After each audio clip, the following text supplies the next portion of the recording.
The scene starts in a school within the Orange Empire, in the Lanster fiefdom. The teacher of a class of small children tells them they will be learning about mages that day. She instructs them to meditate and focus, asking if anyone is able to do so. Among the preschool students is a young boy named Lin, who wonders if it is true. After school, Lin sits on a rock in the garden, reflecting that it has been 8 years of studying in preschool. Some of his peers have become mages and gained independence, while Lin still cannot meditate. Yet, he knows that to uncover the truth of that year, he needs to become a sage-level mage. Suddenly, a net covers him as he raises his hand. A group of boys arrives, apologizing and explaining that they accidentally caught him while practicing magic. One boy asks why Lin didn't use a shield to block it. Another boy questions what they mean, pointing out that Lin hasn't even graduated from preschool yet, so how could he possibly use magic? First, one boy asks why Lin's magic is so powerful if he is still a beginner. Another boy says it's because Lin isn't an orphan adopted by the Lord. As they leave, one comments that a street urchin with no name is unworthy of being the Lord's heir. Lin becomes frustrated and wonders if they truly know how to pierce someone's heart with words. Carl, a knight, approaches the 3 boys in anger, drawing his sword and demanding to know what they are babbling about. Lin tells Carl to put down his sword, and the boys run away.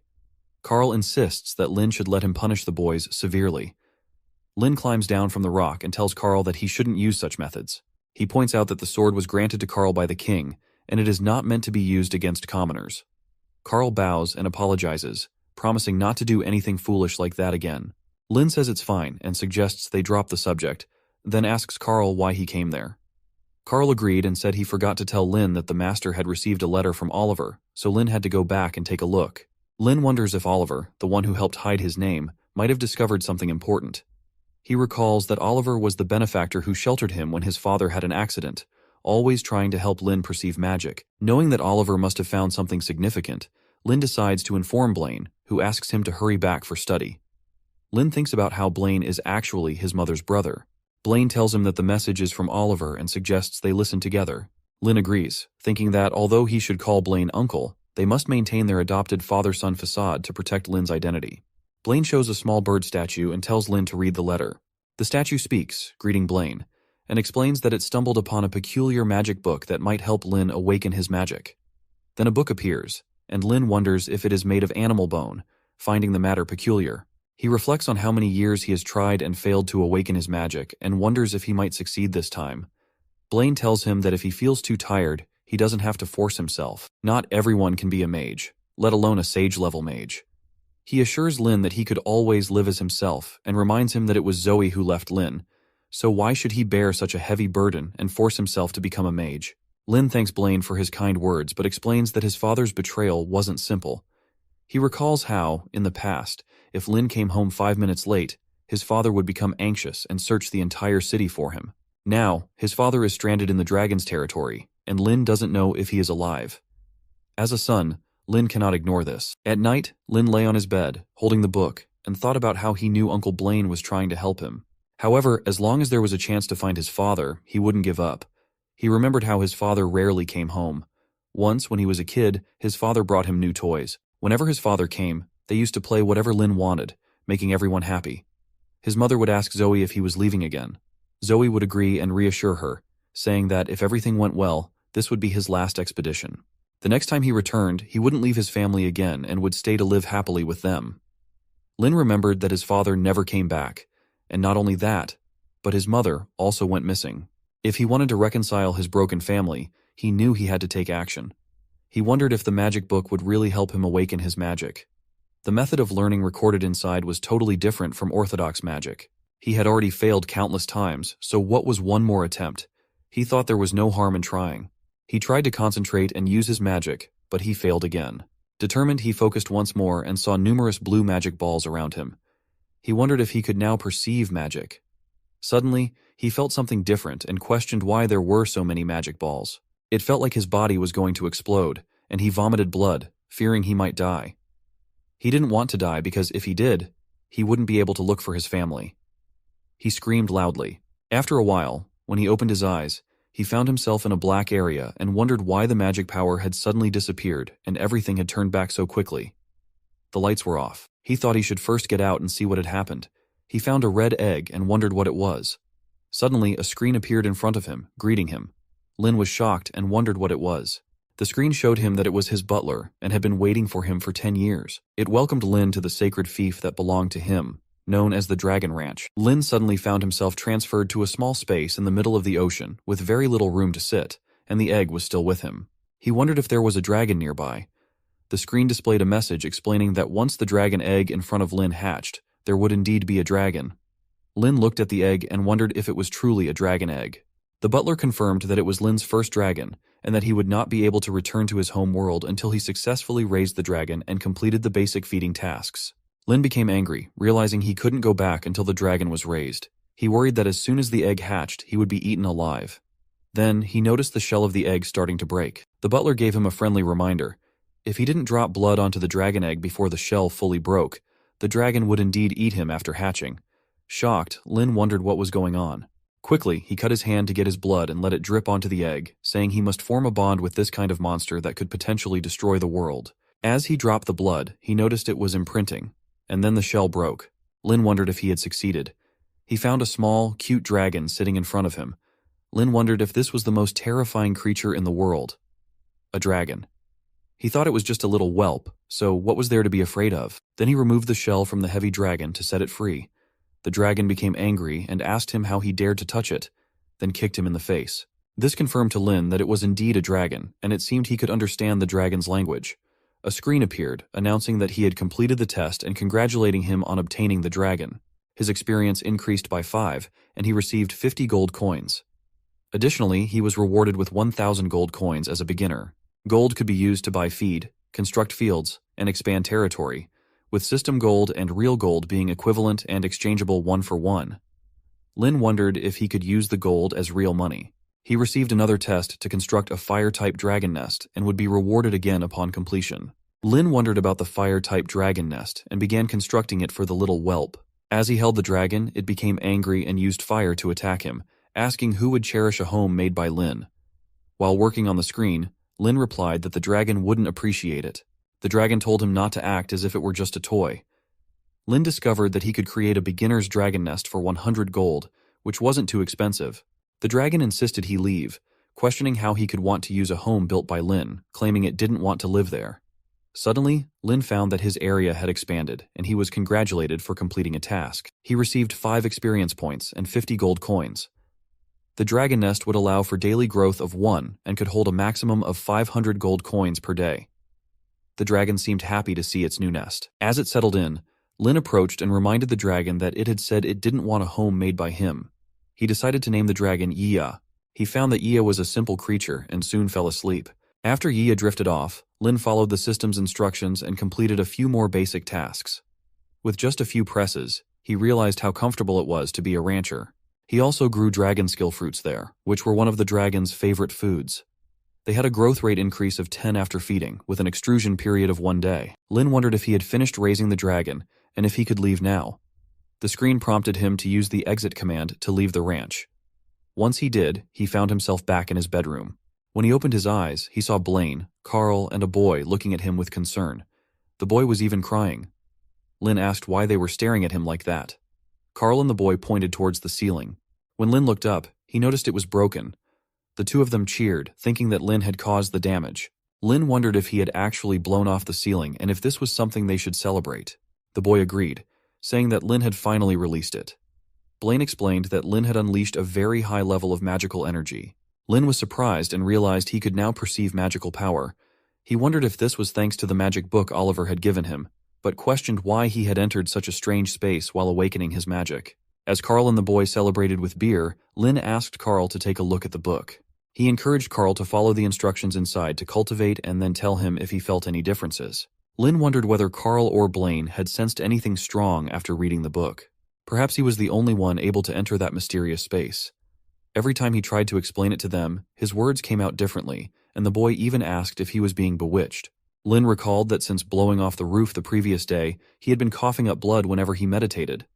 He realized that it was the strange system limiting him from absorbing magical power. He tried to avoid returning to the ranch, but that annoying being calling itself his butler had barged into his real life.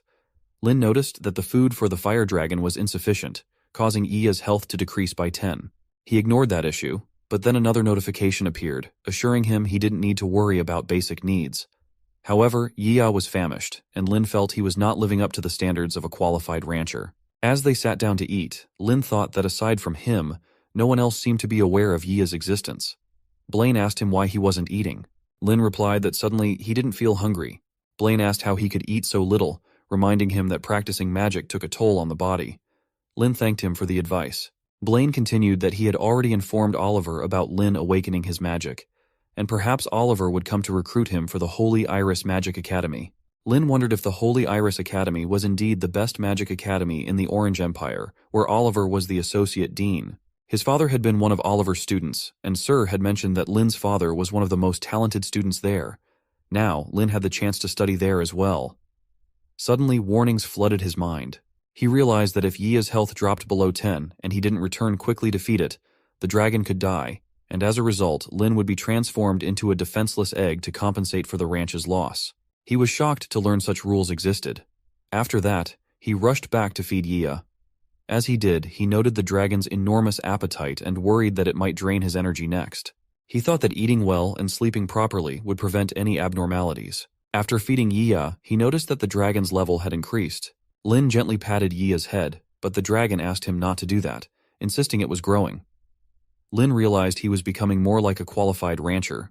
However, he also felt he was transforming into a tiger in sheep's clothing.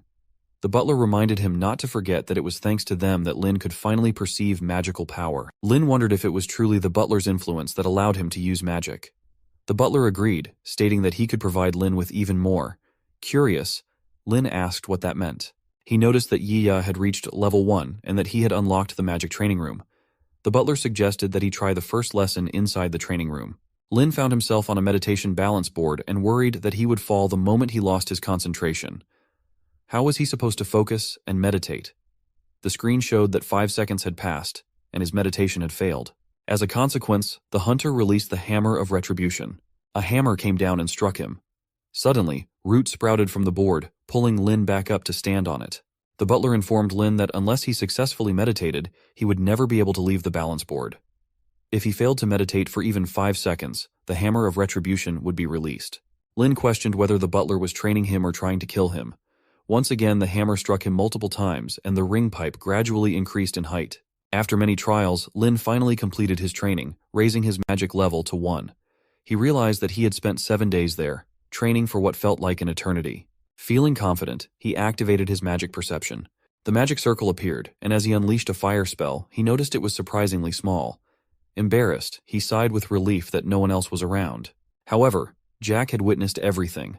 Overcome with emotion, Jack rushed to call Blaine to report that Lin had used fire magic. In a moment of panic, Lin accidentally directed a fire blast toward Jack, urging him to be quiet and not to tell anyone about this embarrassing incident. Jack narrowly dodged the fire, jumping aside. Lin realized that his fire magic had grown slightly stronger, and he recalled the butler's words about how a rancher's proficiency influenced the power of their magic.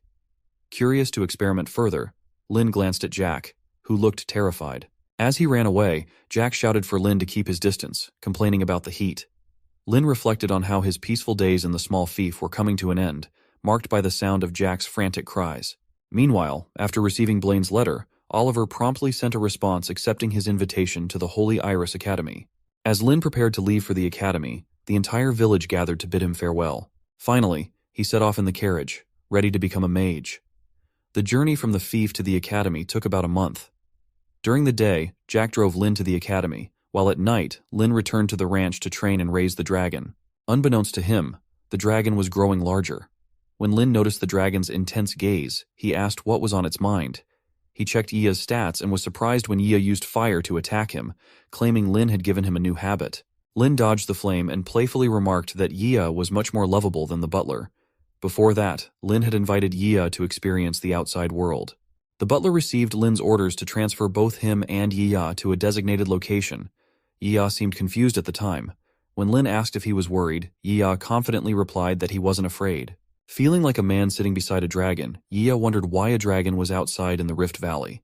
As Yiya opened his eyes, he found himself perched on a rock with Lin, marveling at the vastness of the place, which was far grander than the shabby surroundings Lin had known. Lin asked Yiya if he would like to fly, and Yiya eagerly agreed. Climbing onto Yiya's back, Lin took to the skies, feeling a sense of freedom. After a month of reflection, he had gradually organized his thoughts. Since there was no way to escape the peculiar ranch, he decided to embrace it. He would help train the raid dragons, which would strengthen him in his quest to find his father and restore his family's honor. Eyes for help. The hunters weren't retreating. They were the last hope for the caravan. One of the hunters questioned why they should care about the caravan when their own lives were at stake, suggesting they simply hand over their goods. Lin was taken aback. Was this a robbery? Then, a carriage boy called out to the bandits, claiming he was just passing through. Lin wondered if Jack was nearby. As they approached, he saw Jack and two knights hanging from a tree, surrounded by snakes that slithered ominously closer. Jack was in tears, worried that Lin had become so preoccupied with practicing magic that he had lost a considerable amount of weight. Determined to help, Jack decided to hunt for food. However, as he passed a caravan, a group of sinister-looking individuals suddenly emerged from the forest, startling the knights as well. One of the men, a menacing figure, placed a hand on the shoulder of Lucas, the leader of the mansion's Chamber of Commerce. The man demanded that Lucas reveal the location of the hidden goods. Meanwhile, the snakes began to attack the remaining knights, killing them one by one and turning them into dry corpses. Lucas firmly denied the man's request, arguing that the buyer of the goods was powerful and that revealing their location could jeopardize their safety, as the buyers would pressure them until they could sell nothing else. The evil man considered this for a moment and then agreed, suggesting they continue their search. Just then, a snake lunged at Jack, biting him. Filled with regret, Jack thought about how he might not be able to serve Lin for much longer. Suddenly, a fireball soared through the air, striking the snakes and igniting them in flames, freeing Jack from their grasp. The evil man looked around in confusion, unsure of what was happening.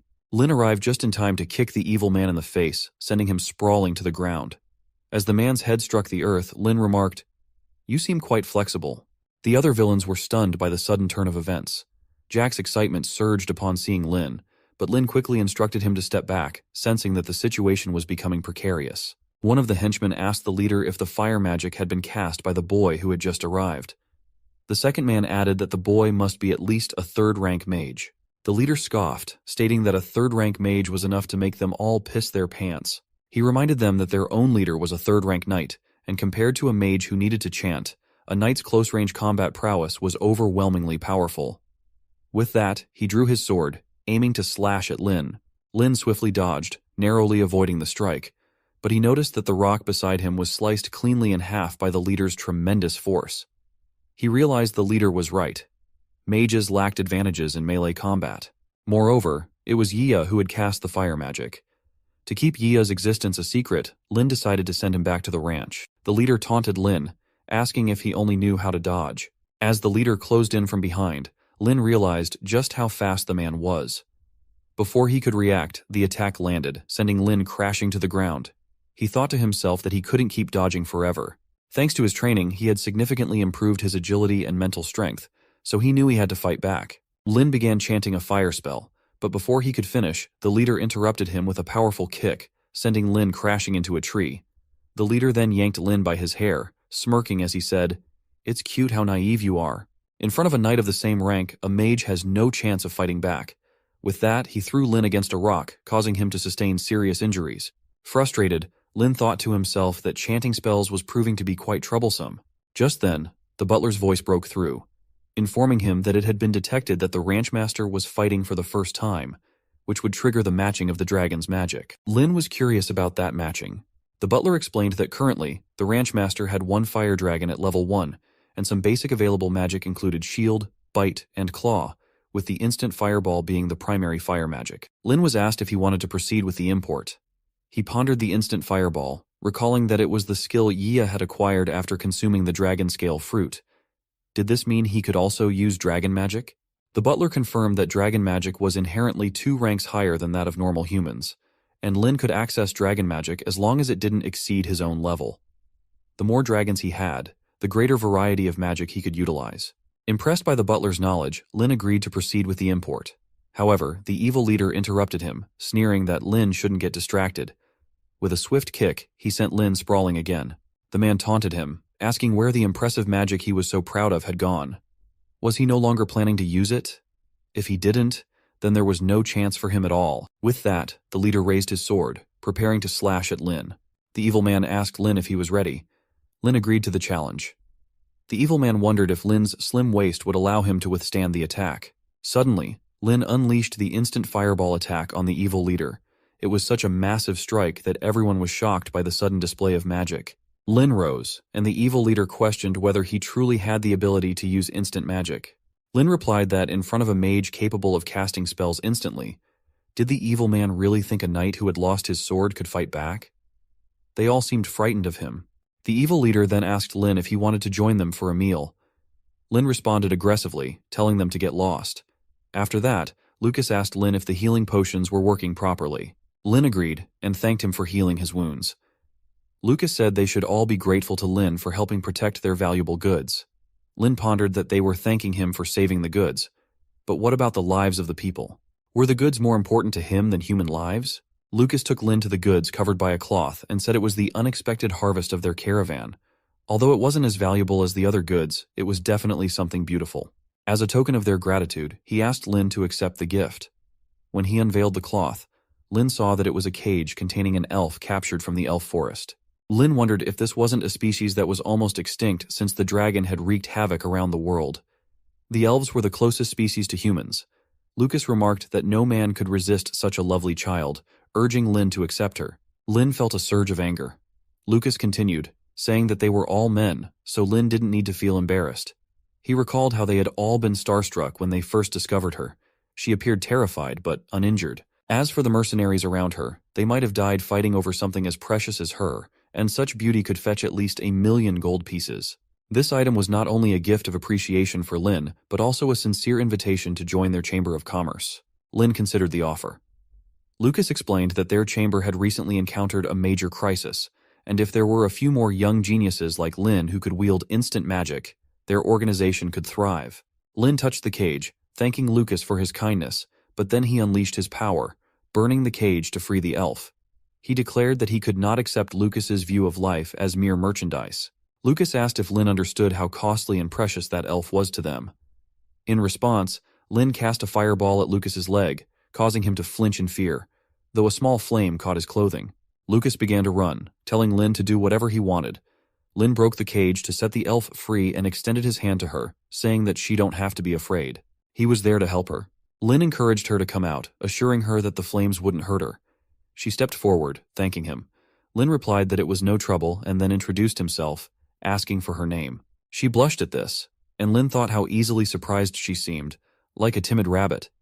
He reassured her that it was perfectly fine if she didn't want to share her name, especially since they likely wouldn't see each other again. He suggested she leave quickly to avoid being captured again. Finally, the elf revealed her name, Nike. She took his hand and asked if telling him her name would mean he wouldn't chase her away. After that, Lin led Nike to his carriage. Outside, Jack was cooking and said he had finally caught some meat for Lin. Inside, Nike eagerly devoured the food, eating so quickly that Lin warned her to slow down, or she might choke. He then asked if she wanted some water. Seeing the glass, Nike grabbed it and drank eagerly. Lin then inquired why she chose to stay with him after gaining her freedom instead of returning to her clan. Nike became emotional and explained that she wouldn't go back because she was too playful and had gotten lost in the forest. Nike explained that when she finally found the path to return home, her clan was already gone, and their houses had been destroyed by humans. She remembered vividly how, during her escape, she saw knights ravaging her clan's homes, proclaiming that the elves had vanished. One knight dismissed her concerns, insisting they should search more thoroughly, claiming they could make a lot of money if they found even one elf. Feeling uneasy, he looked back just as Nike rushed to escape, recalling the clan leader's warning to stay away from humans. As she ran, her foot caught in a trap, causing her to fall and be captured by the knights. She told Lin that she had tried desperately to escape and find her clansmen, but no matter how hard she tried, she always ended up caught. Lin felt anger toward the humans and asked if, as a human himself, she was afraid of him. She shook her head, saying that he was different from those bad men. Blushing slightly, Lin replied that it was nothing much and added that she could follow him for the time being. If they found any clues about her clan, he would help her return. Nike thanked Lin for his kindness. He continued, explaining that he was heading to the academy, where only servants were allowed to stay. If she didn't mind, he suggested she act as his servant. She was taken aback, recalling her grandfather's warning that being a servant was a dangerous job, and she felt uncertain about it. Lin clarified that she was misunderstanding the situation. He assured her he wouldn't make her do anything strange. All she had to do was call him young master and change her outfit accordingly. As for the others, she didn't need to worry about them. After a moment, she agreed and called him young master. Lin felt that everything was now clear, and he began to exit the carriage, noting that it was getting late. He offered her the chance to sleep inside the carriage that night while he would sleep outside with Jack. Once outside, Jack asked why Lin had come out. Lin responded, asking if he wasn't welcome. Jack teased him, mentioning the beautiful lady nearby and questioning whether Lin was really fine with sleeping outside. Lin understood the implication behind Jack's words. The scene shifts 3 days later, where Jack informs Lin that they have finally arrived at the Holy Iris Magic Academy. As Lin steps out of the carriage, he recalls Oliver mentioning that he would share more about the book made from dragon bones once they reached the academy. He wondered if Oliver had already known there would be a dragon involved when he gave him that book. Just then, a butler appeared and announced that Lin had indeed arrived at the Holy Iris Academy. He was instructed to explore the academy in order to obtain clues to unlock the water dragon egg. Lin was shocked to learn that there were other dragons. Butler mentioned that he didn't have to be dismissive. Wouldn't he be much stronger with more dragons? Lin wondered just how much stronger he could become. Butler explained that the rancher had only hatched one dragon egg, so his current abilities were limited. As long as he continued to complete the system tasks and unlocked the 6 types of dragon eggs, water, wind, earth, light, and dark, he would obtain the affinity for all magic attributes. Lin contemplated this and remarked that if he could achieve that, becoming a sage rank mage would be much easier. He realized that while the risks were significant, the potential rewards would be great, making it worthwhile. With determination, he instructed Jack and Nike to wait for him and promised to return in triumph. The two cheered for Lin. As Lin entered the academy, he saw a man flying on a broom who handed a parcel to a girl. Some students were watching a demonstration involving an orc, and one commented that it was a method for creating a magic cloud that could automatically adjust the density of sunlight on dragon-scale grass. Another girl added that this could greatly increase its survivability. Lin wandered through the academy, remarking that it was everything he had expected from a magic institution. As he gazed at the giant hand holding a book, a man approached him and explained that Oliver was away on official business and wouldn't be back for a while.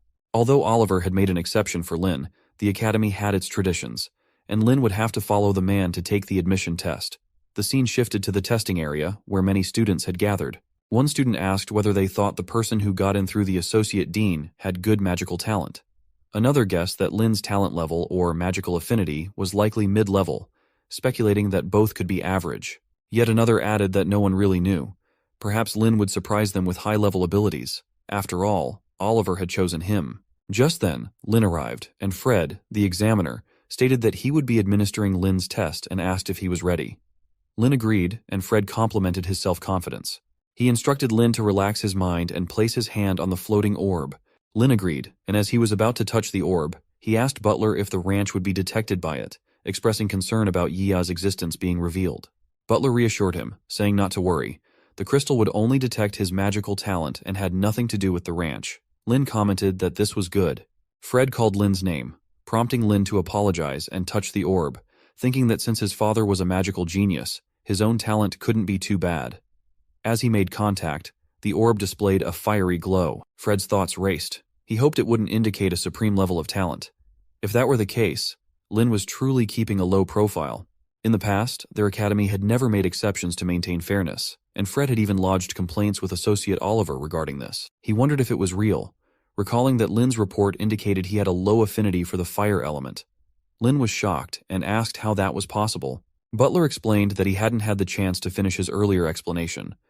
Lin's method of awakening magic was different from others, and his talent was limited by his current magic level. As his magic level increased, so too would his talent. Lin couldn't help but wonder if Butler was joking with him.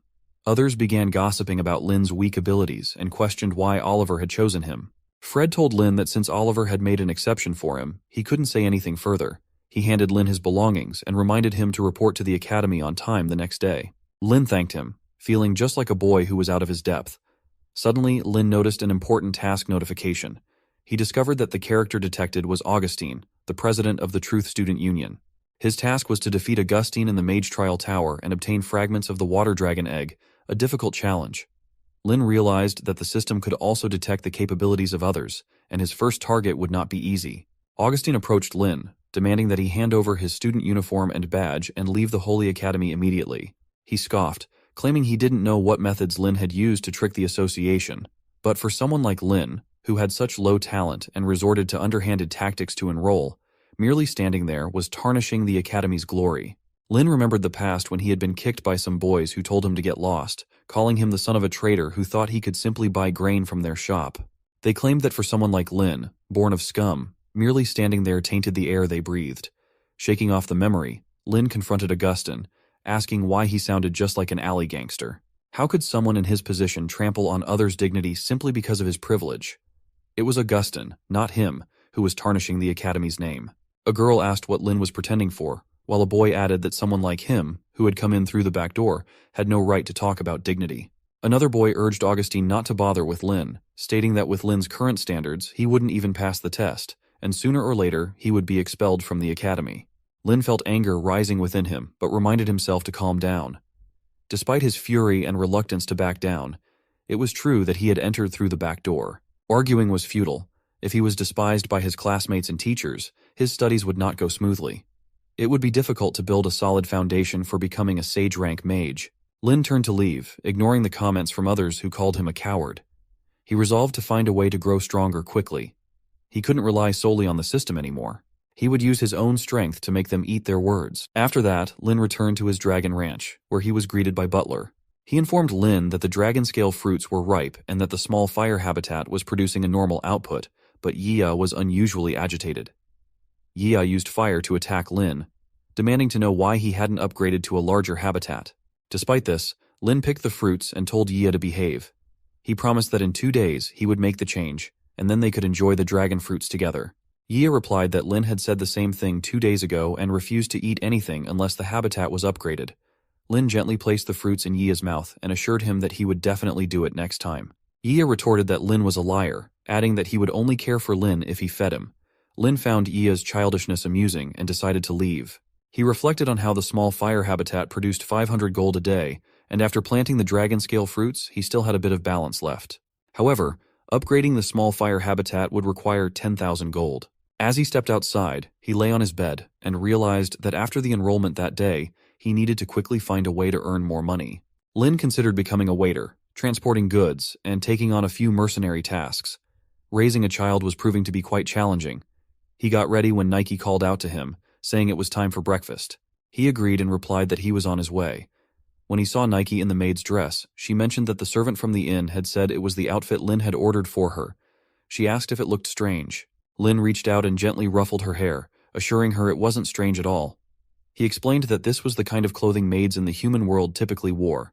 However, he felt he had wronged her, as the academy only allowed servants to accompany students, and he would have preferred to give her a more beautiful dress. Hearing this made her happy, and she replied that she would never feel inconvenienced being by his side.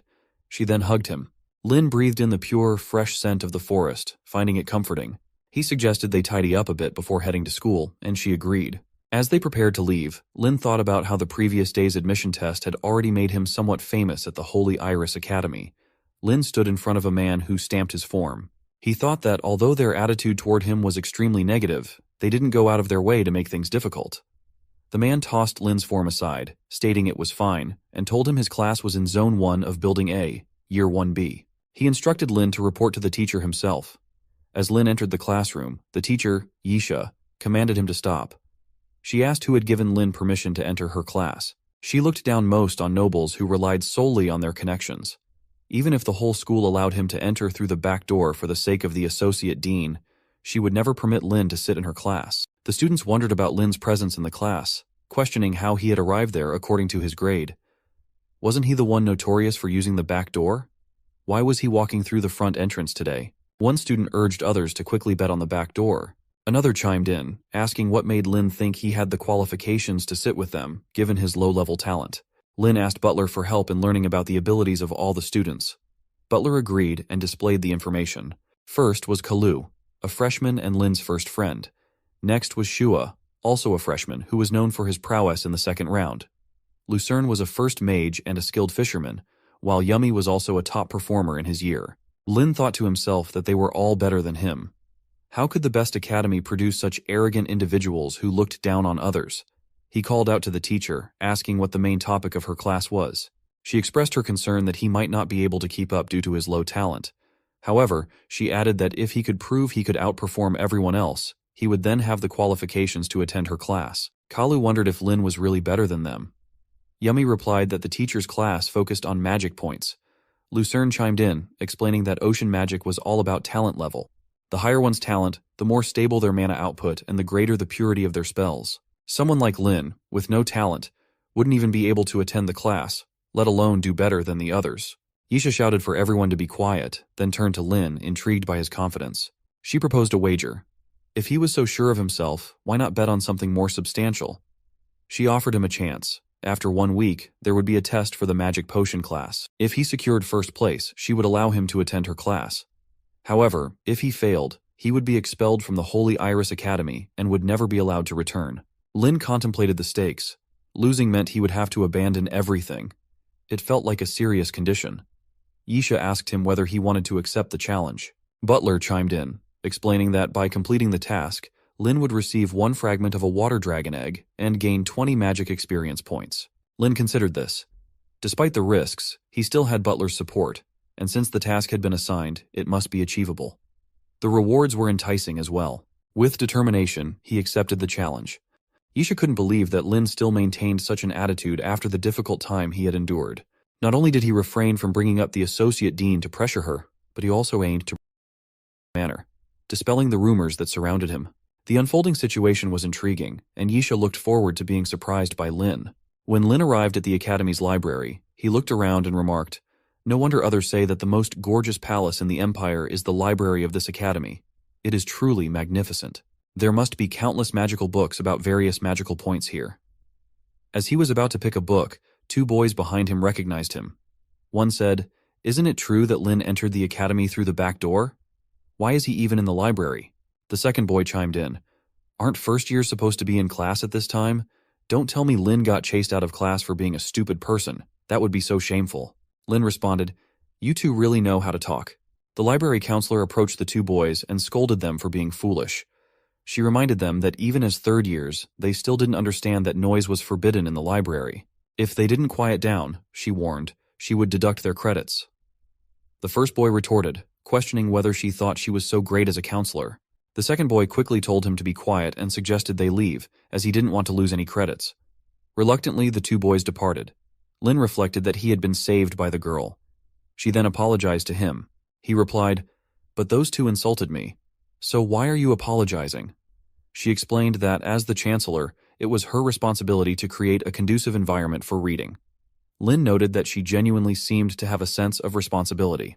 He stated that he wanted to borrow a few books related to magic potions and asked if she could help him find them.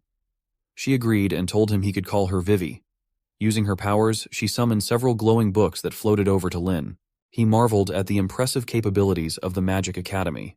Vivi informed Lin that these were the complete set of textbooks on magic potions. She mentioned that she had heard he was preparing for the magic potion test, but reminded him that it was a practical exam, not a written one.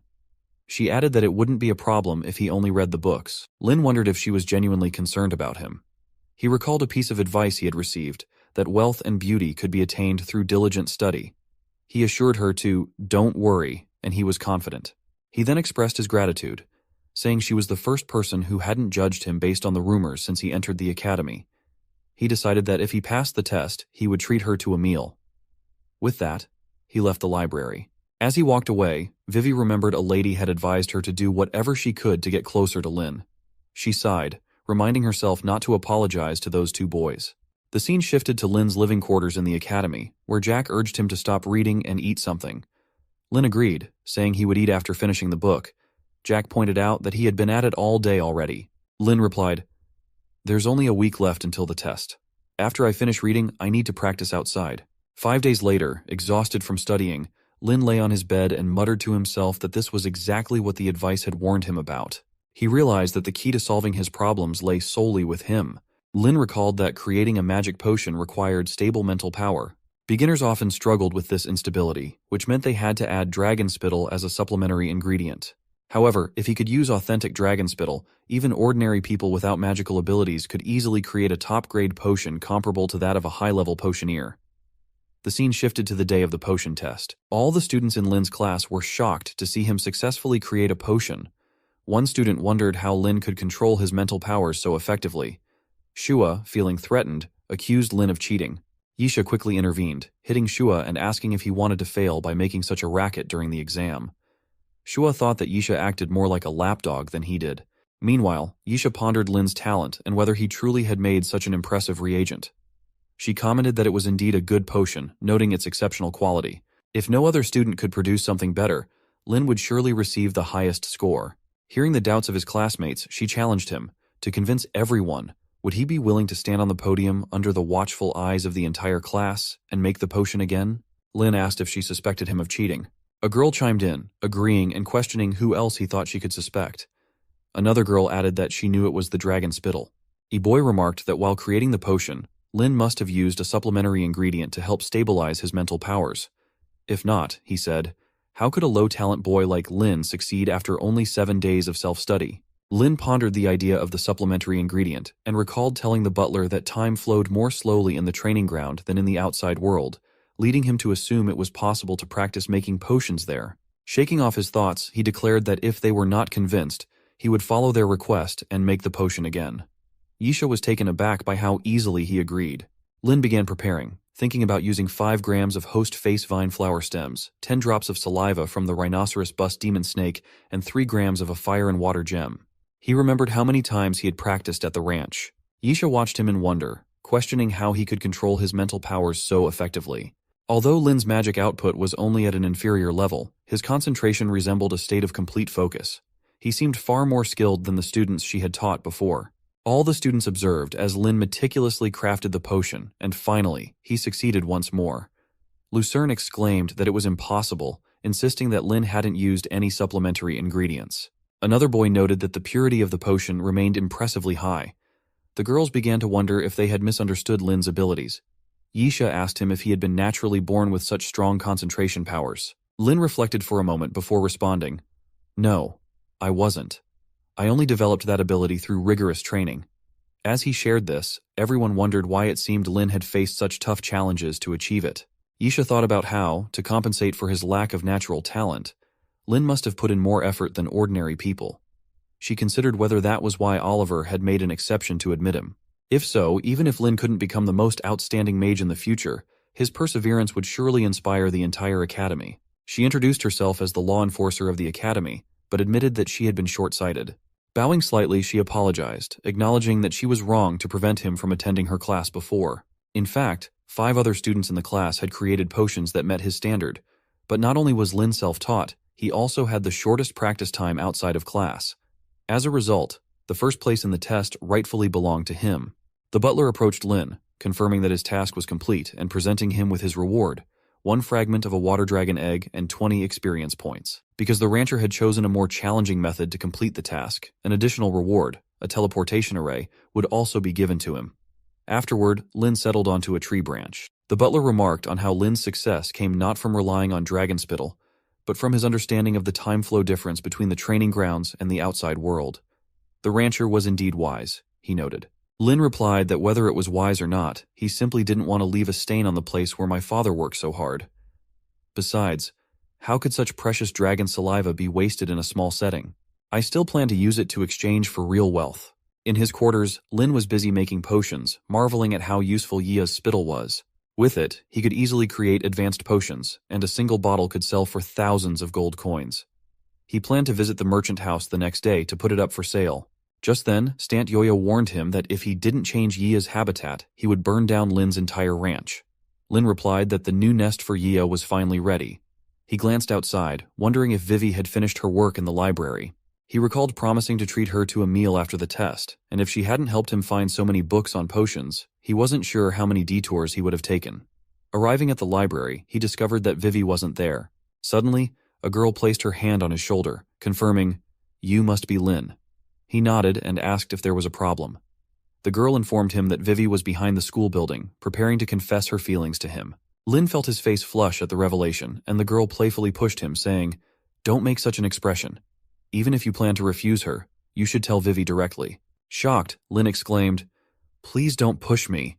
Lin received another main task related to the water egg fragment, which was titled Vivi's Princess Carry. The condition was that he had to be princess carried by Vivi to complete the task and earn his rewards. Angered, he confronted the butler, questioning why he chose that moment to send him such a task. Frustrated, he tried to break the screen displaying the details. A nearby girl, unable to see the screen, wondered what Lin was doing and urged him to hurry. Vivi, overhearing, assured the girl that she would wait until Lin arrived. She then conjured a bee and instructed Lin to follow it to reach her. As he followed the bee, Lin felt something was off. He had only met Vivi once, and while they had enjoyed a pleasant conversation, it didn't seem substantial enough for her to want to confess her feelings so soon. Compared to previous tasks, this one felt more like a joke, but he sensed it wasn't as simple as it appeared. Suddenly, he heard a scream and rushed toward the sound, wondering if it was Vivi in trouble. When he arrived, he found himself in a clearing where blocks of rock floated above the ground, encircled by a blue magic circle at the center. He marveled at the strange scene, questioning why such a place existed within the academy. As Lin approached the blue circle, he noticed that Vivi had already entered and was waiting for the second participant. Confused, he wondered why Vivi had stepped inside. The girl from earlier suddenly appeared behind him and pushed him into the blue circle. With that, the trial began. The girl began to explain her backstory. She had been bullied by seniors, and no one had stood up for her. "But you came in through the back door," she sneered, "and everyone calls you trash. Why is that?" She continued that since Vivi loves helping him, he will make sure she can do that until the very end. We can both wallow in despair together. As Lin stepped fully into the circle, he found himself confronted by sharp spikes looming before him. To his shock, he saw Vivi suspended by chains, helplessly hanging there. Before he could process what was happening, a magical beast, a wolf, emerged, ready to confront him.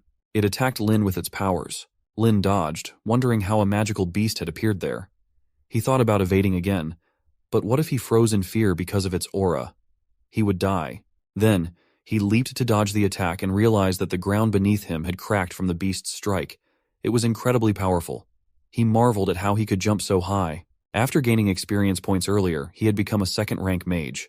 He hadn't expected his physical abilities to improve so much after leveling up, but if that was the case, he might be able to fight the beast.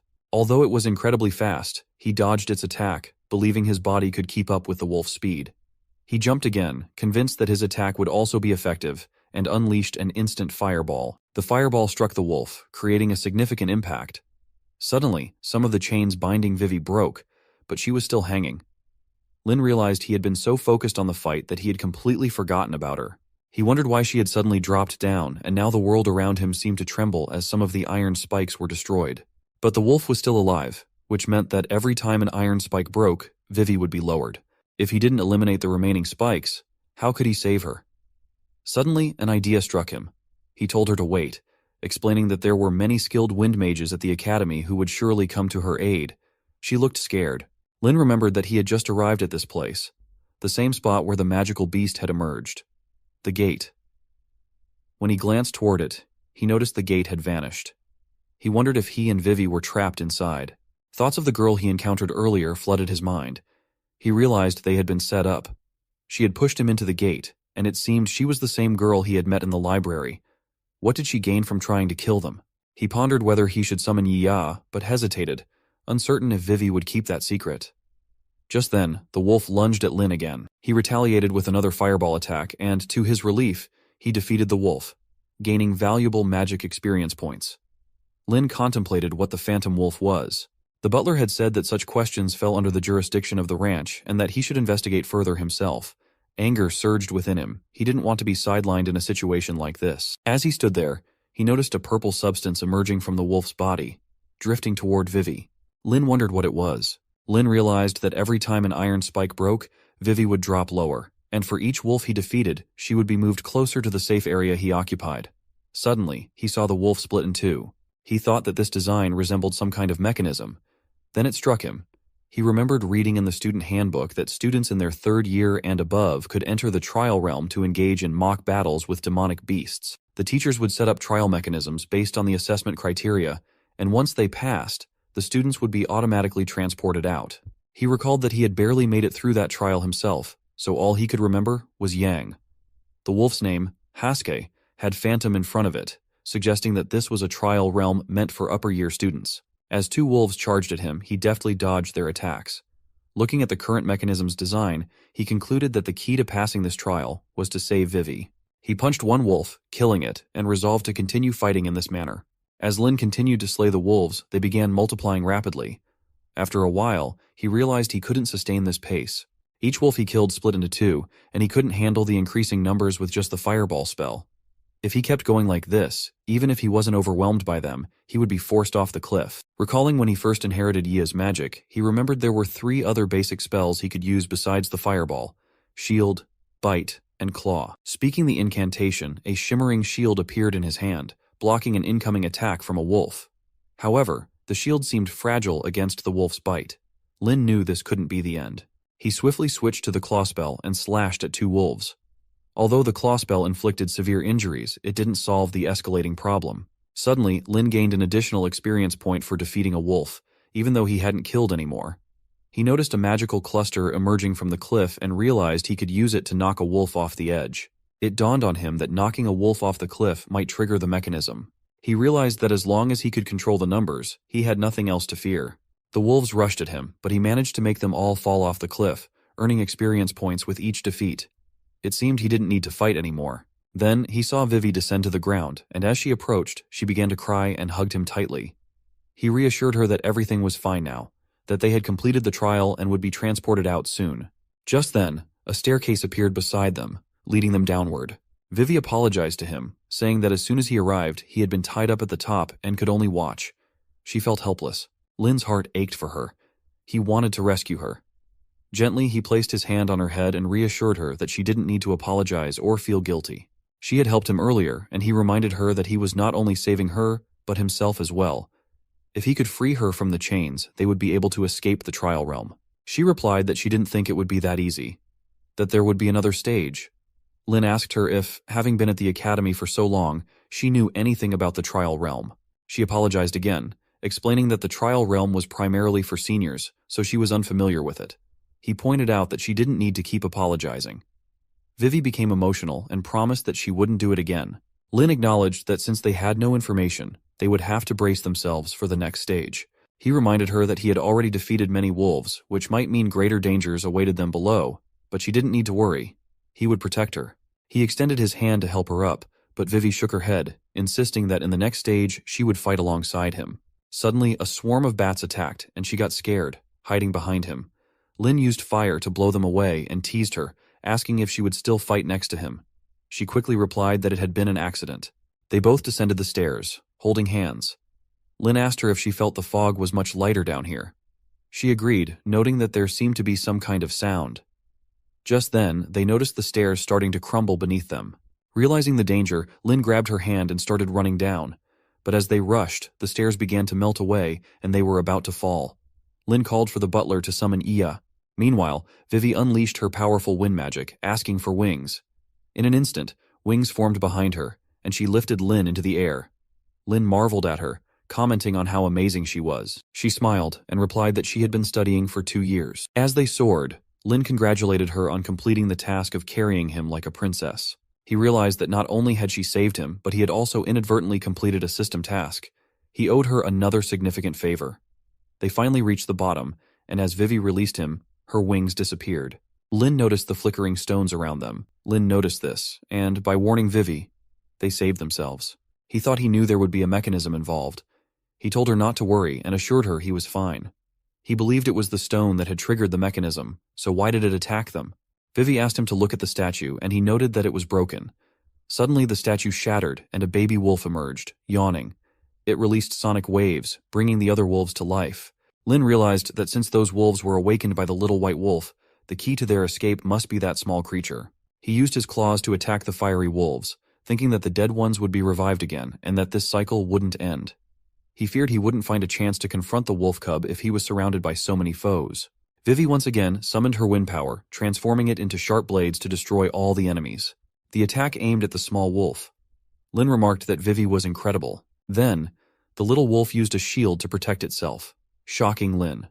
Vivi realized it was an immunity shield.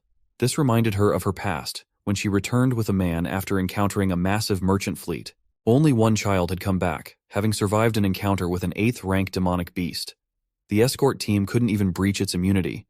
When the reinforcements arrived, there was only one child left alive, hidden among a pile of adult bodies. Someone told her that their magic wouldn't be able to overcome that level of immunity. She shook off the memories and warned that they would die there. Lin, raising his voice, insisted they wouldn't. He urged her not to be afraid, assuring her that there had to be a way. He was there, and he wouldn't let anything happen to her. This reminded her of when she was a child, standing before a giant snake beast, and a man stepped in front of her, saying he was there to protect her. Vivi wondered why she found herself in the same situation again. She questioned what she was doing. Hadn't she sworn never to hide behind others again? Was she really just going to watch them die once more? Even if she might be the one facing death this time, she refused to revert to merely hiding. With determination, she rushed forward with her spear and slashed at a wolf. Lin wondered if she was relying on physical attacks. She apologized, explaining that she had exhausted too much mana, so for now, she could only fight like this. Lin reassured her that she didn't need to apologize. In fact, it was thanks to her that they had figured out a way to counter the immunity shield. Vivi asked what he meant. Lin explained that he would use a fireball to create a passage for her to escape the wolves' enclosure, then asked if she could hold them off by herself for 30 seconds. She promised to do her best. Lin unleashed his instant fireball attack, clearing a path for Vivi, and then leaped from the pillars to get closer to the small wolf. Meanwhile, Vivi battled fiercely with the wolves. Lin considered that since magic attacks would be reflected, he would have to rely on his fists instead. He wondered if this would work as he prepared to punch the small wolf. Lin managed to breach the immunity shield, swiftly striking down the small wolf with rapid punches before unleashing an instant fireball attack that incinerated it. Spotting Vivi, he reassured himself that she appeared unharmed. Meanwhile, all remaining wolves perished on their own. Lin received congratulations for defeating the boss-level monster, earning 10 experience points and the title of Wolf King, a mark that made wolves bow to him. Additionally, he gained 3 opportunities to summon and command a wolf pack, along with mastering a new skill on his own. Reflecting on his newfound abilities, Lin wondered if such rewards were common. Descending from the battle's aftermath, Vivi called out to him, gesturing towards a portal and commenting that it seemed genuine. Placing his hand on it, Lin confirmed it gave the same sensation as when he entered. Upon closer inspection, Vivi realized Lin's body was covered in injuries, prompting her to apologize for not being more helpful. Tearfully, she lamented her perceived inadequacy, to which Lin playfully teased her about apologizing once more. Lin reassured Vivi that his wounds were minor and she needn't worry. He then asked if she would like to accompany him outside, expressing a deep longing to see the sky. As they emerged, they were greeted with congratulations for passing the trial, with their results soon to be announced. Feeling a wave of relaxation upon stepping outside, Lin discovered that his wounds had mysteriously healed. He attributed this to the butler's benevolence, suspecting the servant had secretly aided his recovery, an observation confirmed only upon consulting the student handbook. Returning to his mansion, Lin read from a book left by Nike, learning there were 2 ways to exit the realm: through clearing it or by succumbing to death. However, he reassured himself and Vivi that despite the realistic pain felt within the high-level illusion realm, they would emerge unharmed. Reflecting on his oversight in not thoroughly examining the handbook earlier, Lin expressed relief in finding their exit strategy, acknowledging that being mauled by a wolf would have been far more agonizing. Word spread among the students about the trial realm. One boy told another that Lin had entered and successfully cleared the trial, even though he was a third-year student. The second boy was shocked and questioned how this was possible, as underclassmen were supposedly ineligible. The first boy explained rumors circulating that a senior responsible for maintaining the trial realm had facilitated Lin's entry, prompting an investigation by the teachers. The second boy realized this meant Lin had indeed cleared the trial. The first boy confirmed this and mentioned Lin had also achieved an A+. The news astonished the other students. The boy continued, revealing that following the incident, teachers suspected an error in Lin's initial entrance test and were allowing him to retake it. Using an orb, students watched as Lin stood before the teachers. As he touched the crystal, it glowed brilliantly. Witnessing this, the students were shocked to learn in the retest that Lin possessed a strong affinity for the fire element, potentially advancing to a mid-level rank. They questioned how someone previously considered low-level could achieve such a feat. Augustine sat off to the side, seething with anger as the students continued to chatter endlessly about Lin. Suddenly, he shouted for them to cease their presumptions and focus on preparing for patrol duty. Determined to judge Lin's abilities for himself, Augustine vowed to find an opportunity soon. The scene shifted to a mercenary shop where Lin contemplated a foreboding chill he felt. The shopkeeper urged him not to leave so soon and offered to renegotiate if Lin felt his items were undervalued. Lin apologized, explaining his distraction, and agreed to sell 15 bottles of potions for 20,000 gold, noting the high quality of his wares.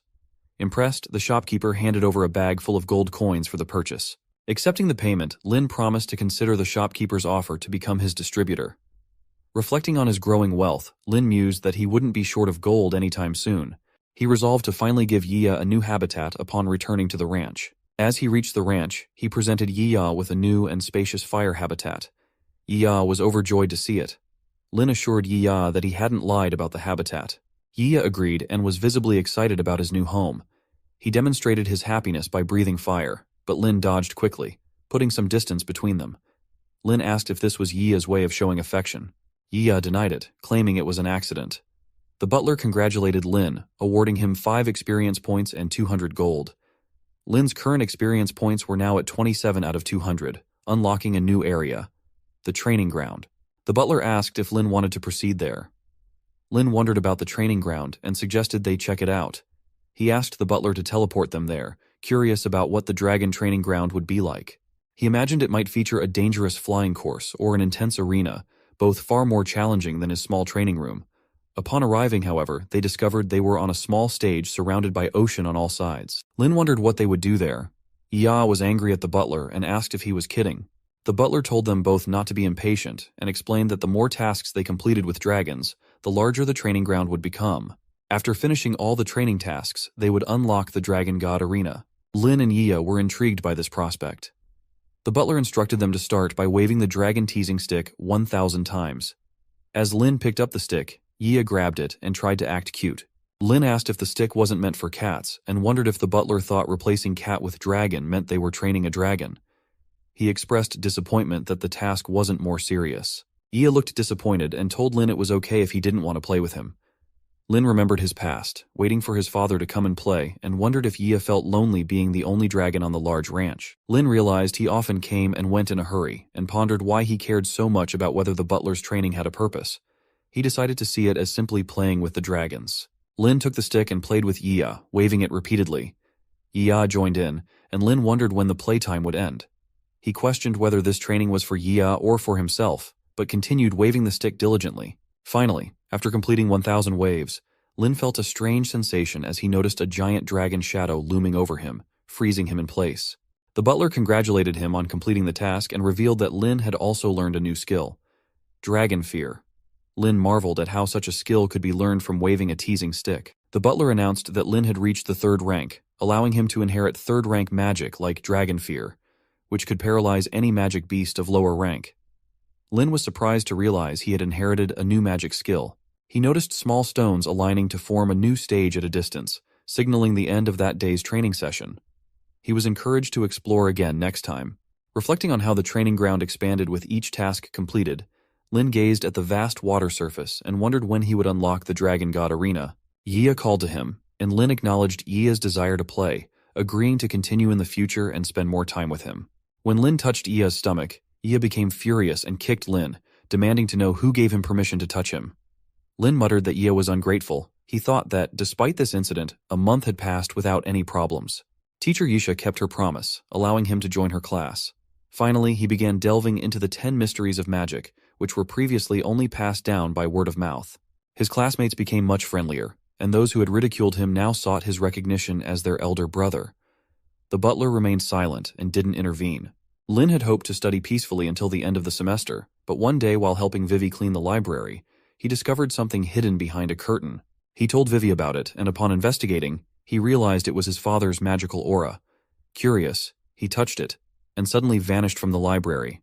Lin found himself in a peculiar room, observing the remains of a dragon bound by chains. He wondered why such a thing would be in the academy, and why his father's magical aura led him here. The butler assigned him a task: retrieve the fragment of a water dragon egg, the last wish of the sleeping Fagin. The instructions were clear: break the chains binding the dragon skeleton and help it move on. Lin would be rewarded with 2 fragments and 50 magic experience points. Lin remarked on the unexpected task, his first of medium difficulty. He pondered how to break the chains, considering using fire to melt them. However, his attempt proved futile as the chains didn't melt. Lin realized it wouldn't be so simple, and decided he needed to understand the material properties of the chains first. As Lin stepped on a magical aura beneath the dragon skeleton, the dragon suddenly stirred awake. Lin wondered if it had become a ghost now. The dragon rushed to attack Lin, who quickly raised a shield. Realizing he was just out of the dragon's reach due to being bound by chains, Lin thanked his lucky stars. Angered, he demanded of the butler whether he was risking his life by being there. The butler assured him not to worry. He would ensure Lin remained unharmed. The dragon roared, seemingly pleading for its offspring. Lin wondered if this was the dragon's language. He questioned whether he could understand the dragon because of the butler. The dragon's body, mere bones and flesh, withered away until it was no more. The butler dismissed Lin's inquiries, stating it was beyond the ranch's jurisdiction. Lin angrily threw his hands up, frustrated by the butler's evasiveness. He wondered if he could understand the dragon's language. Could the dragon understand him in return? The dragon continued calling out for its child.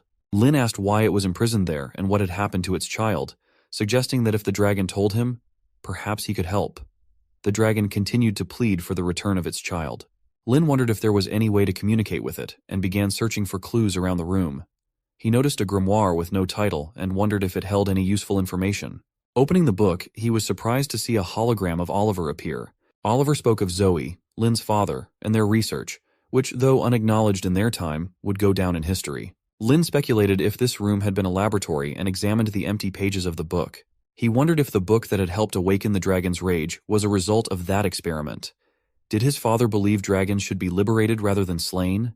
Lin pondered if this put his father at odds with Oliver, who seemed to advocate for the opposite. Recalling his childhood, Lin remembered Oliver mentioning mysteries surrounding his father's situation. Once Lin had reached the rank of Sage Mage, Oliver promised to clarify everything and reveal Lin's true family name. Lin questioned why Oliver was willing to help him. Lin decided not to speculate further about the grimoire, realizing it could prove nothing. It was likely left there by some unknown person, and for now, he wouldn't find any new clues there. He resolved to investigate further outside. Surely he would uncover something there.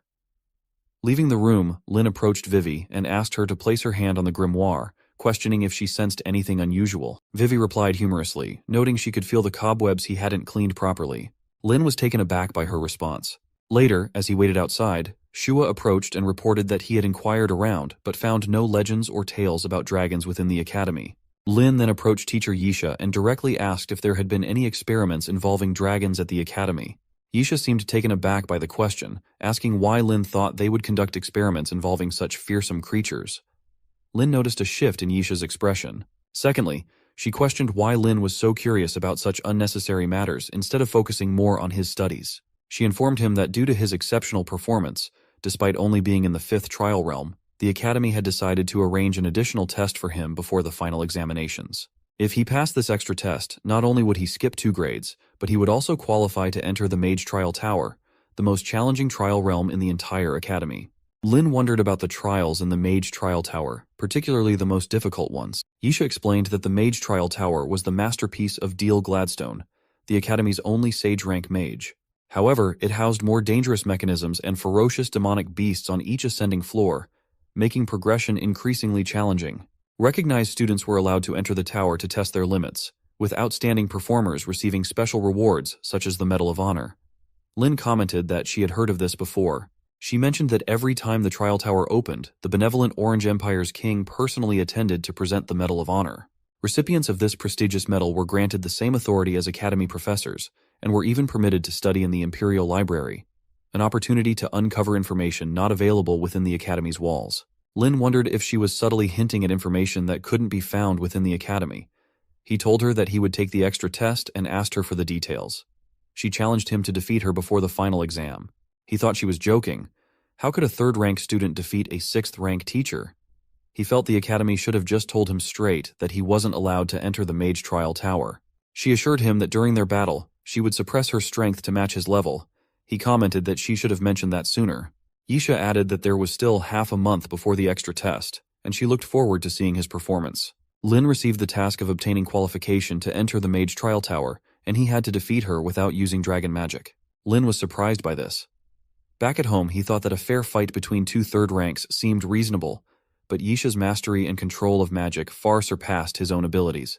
She specialized in water magic, which countered his skills. His only chance of winning lay in learning new skills before the extra tests, skills that Yisha wouldn't expect to counter water magic. He kept practicing, but soon realized that mere practice wasn't enough. He needed practical battle experience. Yisha used fire to test Lin, asking if he found it impressive. Lin questioned if Yisha was trying to kill him. He understood that he needed more real-world combat knowledge. As Yisha launched fire attacks, Lin dodged and countered with different magic. Yisha was surprised and asked when he had learned such magic. Lin teased her, saying she wouldn't be able to hit him anymore. Despite the daily fatigue from training and battling, Lin felt a significant improvement in both his magical abilities and his relationship with Yisha. After finishing their practice session, Lin gave Yisha some fruits, reminding her not to forget them. Lin felt fulfilled and happy, which motivated him to continue practicing diligently. Finally, the day of the extra test arrived. Lin stood opposite Yisha in a small ring on the battleground, surrounded by gathered students. Observers commented that Lin had risen to the 3rd rank just half a semester ago and was now daring to challenge Yisha. Another student remarked that no first-year student had ever entered the Mage Trial Tower, questioning how Lin, with only mid-level talent, could be the first. A boy wearing goggles remarked that Lin had better lose quickly so that the head of household could finish their boring recording task and prepare for the trial tower. Shua challenged Lin, saying if he lost, he would have to wash his hair upside down. Another voice told Shua to stop and praised Lin for being truly amazing. Yisha, as Lin's teacher, instructed him to begin, reminding him that the first to be hit by magic or knocked out of the circle would lose. They both started chanting their spells and launched attacks with multiple fireballs and water balls. Lin dodged Yisha's attacks, noting that she could summon twice as many as him, which was expected from a 6th-rank mage. Despite suppressing her strength, she remained formidable.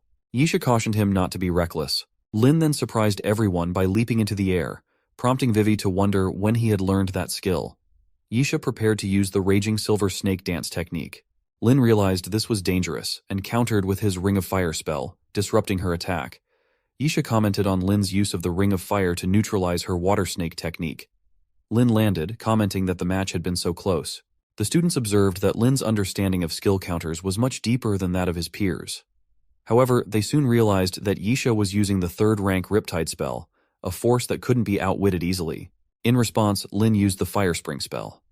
Their powers clashed, with Lin's Fire Spring initially being pushed back. A student remarked on how Lin was actually fighting magic with his teacher, questioning his strategy. Yisha told him that charging headfirst wasn't a wise move. She then noticed that the flames weren't being moved upwards by her water column. Realizing that Lin was controlling them to rise, she wondered if he had already mastered the fire element so skillfully. Lin thanked her, explaining that he had taken time to prepare the spell. He then chanted his incantation, declaring his intention to let the meteoric fire fall attack her. Yisha was shocked to realize that not only had Lin become a 3rd-rank mage, but he had also learned the meteoric fire arts, a feat almost impossible for 3rd-rank mages. He had truly exceeded her expectations. As the blast struck Yisha, Vivi wondered if Lin had won. Another boy questioned how Yisha could have been defeated like that.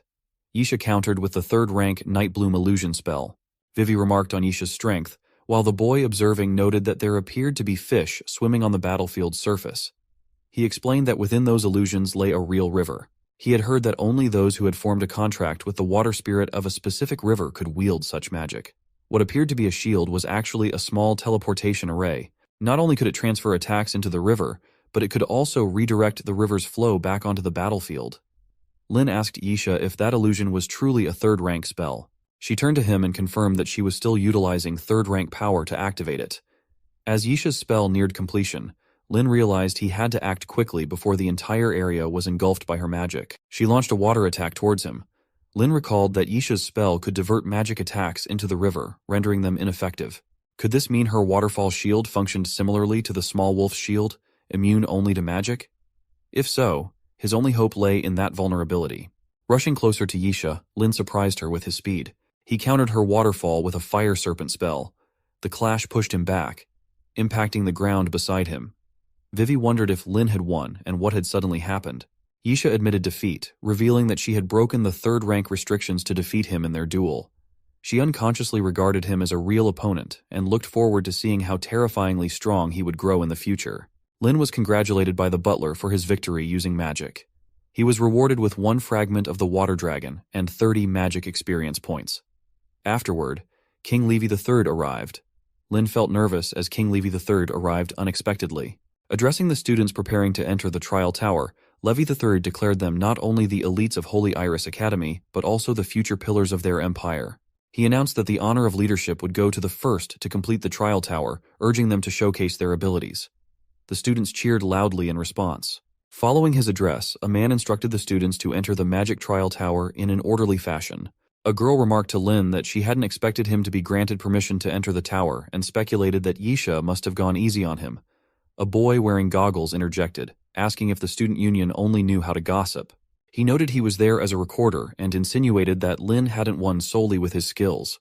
The girl blamed Lin for possibly influencing the boy's opinion. A member of the student union urged the girl to calm down and not argue in front of the trial tower. She warned Lin that whatever trick he had used to deceive everyone would end there because the president would personally evaluate the student's skills in the tower. Lin wondered if the girl was referring to Augustine. Observing his reaction, she asked if he was scared now. Lin reminded himself that he still had a task to complete: defeating Augustine.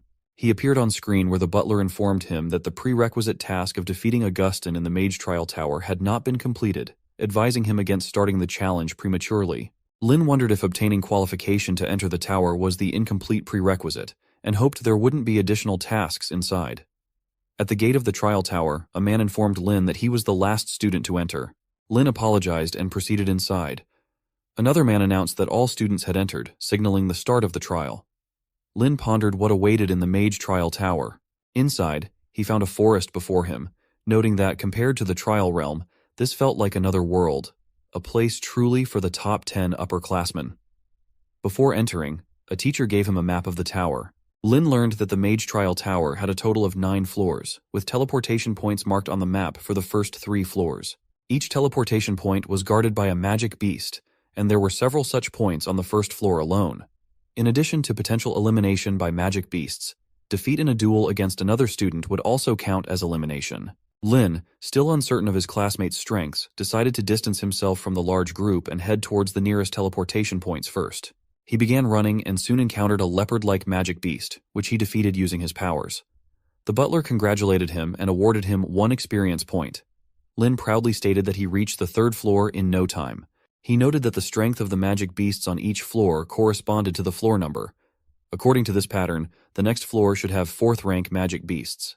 Upon reaching a magic circle, Lin observed that as he ascended each floor, the number of teleportation points decreased. Moving forward, the chances of encountering others would increase significantly. Upon reaching the 4th floor, Lin resolved to be more cautious.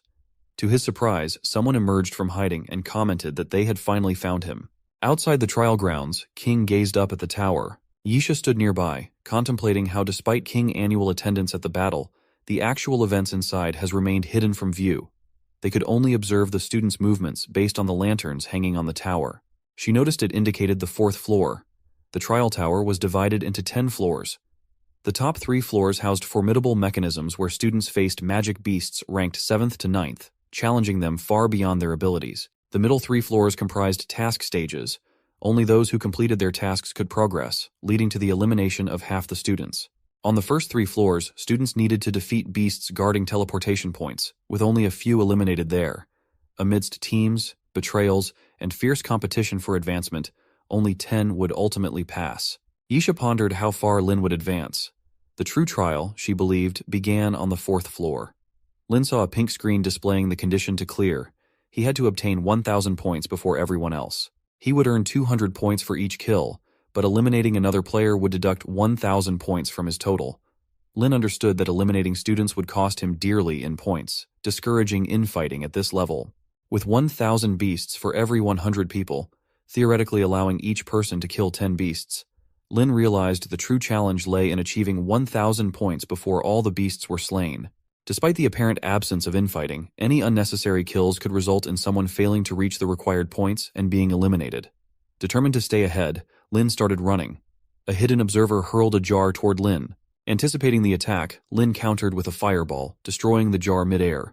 Wondering why someone would attack him when eliminating a student meant losing 1,000 points, Lin pushed aside the thought and focused on retreating without wasting any more time. The scene shifts 10 minutes earlier, where members of the student union were discussing. A boy mentioned to someone that he was targeted. Augustine advised that the 4th floor wasn't conducive to fighting other students, suggesting he would wait until the 5th floor to challenge Lin. The boy questioned why Augustine needed to wait, implying he was ready to duel with Lin immediately, having already attained the 4th rank. He challenged Augustine's decision, claiming he had the qualifications to face him now. Augustine remarked that the boy was weak, to which the boy countered by reminding Augustine of their agreement. If he earned more points than Lin on the 4th floor, Augustine would duel him on the 5th. Augustine vehemently declared he wouldn't allow Lin to score any points. The scene then shifts to the present, where Lin was running and encountered a magical beast. Determined to outperform others, He prepared to attack. This scenario had repeated more than 10 times, with Lin encountering a beast only to have it suddenly attacked by someone else. Lin couldn't help but wonder if these encounters were mere coincidences. Lin continued running, aware that time was running short with only 89 monsters left and no points to his name. He overheard one boy boasting to another that he had already amassed 1,000 points, claiming the points were once again his. The second boy questioned how the first could be so fortunate, mentioning they were also instructed to follow Lin, so luck shouldn't favor him alone. A girl complained that focusing on Lin was wasting their time, making it difficult for them to accumulate points. Lin swiftly approached the first boy, Alan, knocking him down. Seething with anger, Lin demanded an explanation about why they were instructed to follow him and what it meant. The second boy challenged Lin, questioning his sanity and daring him to confront them alone. The girl scoffed, asking if Lin thought they were easy targets. Lin retorted that they were welcome to attack him if they wanted 1,000 points deducted from their score. The two hesitated at the reminder. Ignoring Alan, who remained silent, Lin realized he wouldn't earn any points like this and challenged Alan to a fight to the death. Alan refused, explaining that he had barely managed to save enough points once. He revealed that Saren had ordered them to target Lin, warning that if they didn't assist Saren, they would face severe consequences after leaving the tower. Lin wondered why Saren was targeting him. Alan replied that they also didn't know what Lin had done to anger Saren. Lin had been so focused on searching for beasts that he hadn't noticed their presence in the air. Alan urged Lin to look up. Lin saw people always seem to be ahead of him, no matter where he went. He then noticed the red aura, recalling the man who had attacked him earlier with the jar and wondering if this was related. Alan pointed out how quickly the number of beasts had dwindled in a short amount of time. Lin had no intention of advancing further now. Even if they didn't obstruct him, others surely would. It seemed too late for Lin to reach the 1,000 points. Lin used a fire spring attack above himself, but the red aura persisted. Alan advised him not to waste his energy, as the mark couldn't be erased, from a member of the student union observed Lin's location and remarked that as long as the mark remained, their group would always stay one step ahead of him. They directed their efforts to clear the magical beasts in Lin's direction, confident he wouldn't earn a single point. Lin was shocked to see 2 red power marks pinpointing his location. He wondered how that could have happened. Lin speculated whether the boy intended to create these marks to easily track him, and then conjured several more marks throughout the floor. The boy was visibly startled and quickly dismissed the idea, insisting there were few beasts left and doubting Lin could still manage to earn 1,000 points. Meanwhile, another boy had already reached 1,000 points with only 24 beasts remaining. Lin began hunting them down, swiftly accumulating 600 points with 8 beasts left. He only needed to eliminate 2 more, and then noticed only 1 remained. Lin, filled with anger upon realizing he wouldn't earn enough points even if he killed the last beast, smashed a nearby stone in frustration. Suddenly, a screen appeared, announcing that the student who killed the last beast would receive a bounty ball. This ball would randomly grant 0 to 999 points when opened, with only 1 hour remaining. Lin felt a surge of hope and hurried towards his chance. Elsewhere, 2 students were flying when one asked where the last beast was hiding. The other replied it was too well hidden to find, suggesting they give up and head to the central teleportation circle to rest. At the central teleportation circle, Augustine stood with a girl who questioned whether Saren had gone too far this time. She remarked that using such tactics against a first-year rookie would tarnish their council's reputation. Augustine dismissed her concerns, stating that the trial tower was a place where only the strong survived. He believed if he couldn't handle someone like Saren, then Lin wasn't worth his time at all. Lin, realizing he had only 15 minutes left and couldn't afford to continue searching aimlessly, asked his butler to invoke his title as the Wolf King and summon a pack of wolves to assist him. He informed them about a 4th-rank fire-type beast and instructed them to locate it. The wolves scattered in all directions in search of the target. Students observed the sudden appearance of the wolves and wondered where they had come from. One boy recognized them as summoned beasts, noting that none of their classmates had the ability to summon creatures like that. Concerned about the dwindling time for the task, a 3rd student inquired if the wolves had found any clues. The trial tower's referee requested the wolves to provide updates. 2 student council members noticed the commotion and asked Ken if the wolves had discovered anything. Ken urged them to move aside, stating that the first to reach the target would win. Meanwhile, Lin instructed his butler to activate the teleportation array. Saren approached from behind, commenting on Lin's use of the teleportation array and suggesting he had spent a considerable amount on the trial. Lin suspected Saren had already been to the location ahead of him and remarked that Saren must have been the one who eliminated Lady. Saren calmly replied for Lin not to be anxious as the wolves howled. He explained that it seemed the beast they were seeking was inside the volcano. Some students gathered closer to observe. One boy remarked that it made sense why they couldn't find it anywhere else. It had been hiding inside the volcano. Another questioned the point of searching at all. A third boy voiced concern about the volcano potentially erupting, suggesting they might have reached their limit for that year. Saren suggested Lin should accept this outcome, acknowledging that while he had schemed against Lin on that floor, it was all part of the trials of war and a valuable experience to understand human nature's ruthlessness. Lin sarcastically asked if he should thank Saren for that.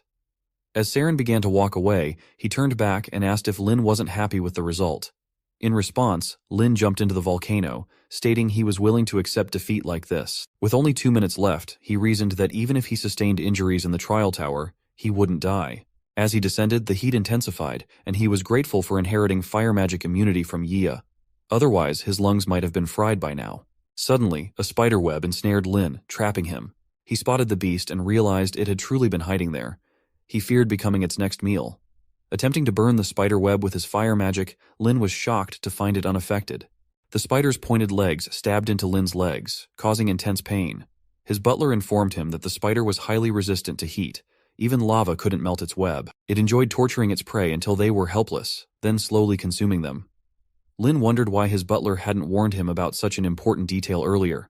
The spider stabbed one of Lin's hands as well. Determined not to lose focus, Lin accepted being trapped and unable to move, knowing he could still use magic. He began chanting a spell. Suddenly, the spider pierced his chest in several places. Lin urgently requested the release of his meteoric fire attack. As the meteor fell, about to strike the spider, it quickly hid within its shell by shedding all its legs. Lin lamented that had he not been ensnared in the web, he could have used his fists to break the shell. With less than a minute left and options dwindling, he spotted a windless path out of town. Suddenly, an idea struck him. Noticing the spider's exposed eyes and partially covered body, he considered using the fire serpent spell to drill through. Chanting the spell once more, he commanded it to writhe fiercely. Just as Lin realized the volcano was on the verge of erupting, the spider ensnared him in its web. Butler explained that spiders particularly enjoyed prey softened by magma during eruptions. Lin wondered if that's why the spider had sought refuge inside the volcano and why Butler hadn't warned him sooner. Frustrated, he realized victory could have been his if the volcano had not erupted. As if on cue, the volcano erupted, witnessed by members of the student council. Saren mocked Augustine for choosing such a seemingly clueless opponent as Lin, urging them to move to the next level. Augustine wondered whether they should leave now, noting that the last task still wasn't completed. Saren pointed out that only a few seconds remained and questioned Augustine's belief in Lin's survival. Remarkably, Lin managed to punch the spider. Butler congratulated him for activating the lava bath encounter task, revealing that due to the effects of the fire magic, Lin's skin had become as tough as Yiya's, with the toughness increasing alongside Yiya's level. Lin's clothes were burned off, and he marveled at the miraculous healing of his wounds, though time was running short. Seeing the spider attempting to escape, Lin asked where it was headed and attacked it with fire, ultimately killing it. As time expired, Saren informed Augustine that it was all over and asked for his thoughts, having earlier predicted Lin's elimination. Augustine began to walk away. Suddenly, another boy noticed a shining object in the sky, a mark left by Lin. Tenny realized it was moving toward their direction, indicating that Lin was still alive. Saren asked why everyone was so surprised and reminded them that even if Lin was alive, he would still be eliminated unless he defeated the last magic beast. Lin arrived, apologizing to Saren and carrying the bounty ball with him, which shocked Saren. Some students approached, asking if Lin had really done it, and how many points the bounty ball would yield, urging him to open it. Before doing so, Lin requested someone lend him some clothes. A senior offered him clothing, for which Lin expressed gratitude. A boy assured him there was no need to worry, noting he had been paying attention to Lin even before they entered. Rumors suggested Lin was a budding genius comparable to Augustine. Introducing himself as Dia, he proposed that if Lin advanced to the next floor, would he consider forming a team with Dia. Lin felt a strange sensation, wondering if Dia was a senior, and why his smile resembled Vivi's so much. Another boy approached, grabbing Lin's leg and pleading to be included. He warned about the 5th-rank magic beasts on the next floor, emphasizing they couldn't face them alone. On the 4th floor, he had been victimized by villains indirectly because of Lin, vowing to repay him on the next floor. Lin asked him to let go, but the boy begged for a chance. Saren questioned Lin, suggesting it was premature to discuss advancing to the next floor. Even if Lin were fortunate enough to defeat the beast, he pointed out that unless the bounty ball yielded 400 points, Lin would still face elimination. Saren urged him to open it. Lin and some of the students anxiously hoped that the ball would indeed provide enough points. Upon opening the bounty ball, Lin discovered it contained 399 points, leaving him dismayed that he needed just one more point to qualify. Saren remarked sarcastically, suggesting they see how Lin would seize the opportunity to challenge the president again. Dia confronted him, questioning if he dared to laugh after such a disgraceful victory. Lin urged him to let it go, feeling a deep sadness but concluding he had no regrets after fighting for his life. The scene shifted to the 5th floor, where Dia was surprised to see Lin. Another girl expressed happiness that Lin had not been eliminated. Other boys commented on Lin's strength, noting that eliminated students were typically sent outside the tower, questioning why Lin remained. One suggested it might be because he completed the final task on the 4th floor. Another agreed, praising Lin's performance and suggesting it justified his promotion. A fourth wondered aloud if advancing to the next floor depended on deserving it. The first boy agreed, questioning the purpose of the tower's rules. Saren, visibly angered, demanded to know if Lin had cheated. Lin asked why he would think that, internally debating whether to reveal that Butler had assisted him. Saren accused Lin of cheating, citing his miraculous survival in the volcano and subsequent victory over the beast as suspicious. He pressed Lin to confess. Just then Dia intervened, urging Saren to stop and criticizing him for not understanding the rules before accusing others. Another boy agreed, pointing out that the trial tower allowed Lin to progress legitimately. The screen displayed the clearing conditions, a duel between two teams where the winners would claim all the points from the losers. Lin was shocked, refusing to believe it was a tournament that would potentially eliminate half of the participants. The rules required participants to confirm their matchups by authenticating their identity cards, which could be obtained by hunting beasts. Those who did not authenticate their cards would not qualify to eliminate opponents. A boy says that whoever gets the identity card first will surely have the upper hand. They all see that killing the beast will deduct 200 points. Attacking students without identity cards will decrease points by 1,000, and those with negative points will be automatically eliminated, allowing the targeted player to automatically advance. There are 500 beasts and 70 students. A boy says he had a total of 1,000 points from the last floor, and 200 points get deducted for every beast he kills. Doesn't that mean he only has 5 chances? Another one cried out, saying that if he had known such things earlier, he would surely have killed more beasts. The description says that the elimination target will be randomly assigned to pairs, and due to the need for an even number of students to participate on that floor, Lin, with the highest points below 1,000, will be added to make up for the shortage. Saren is shocked to hear the reason Lin came to the 5th floor. Lin commented that it was so great and he didn't fight for nothing in the volcano.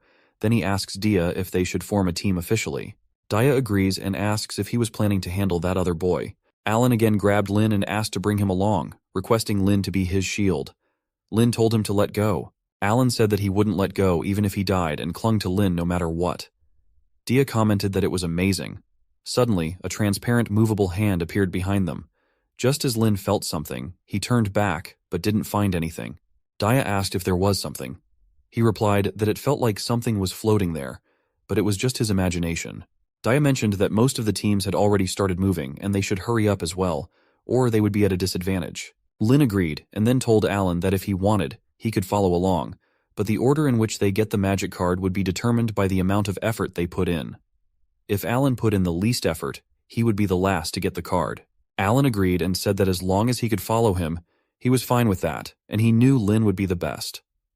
Lin asked him not to rub his face against Lin's legs. Dia commented that those two seemed so amusing.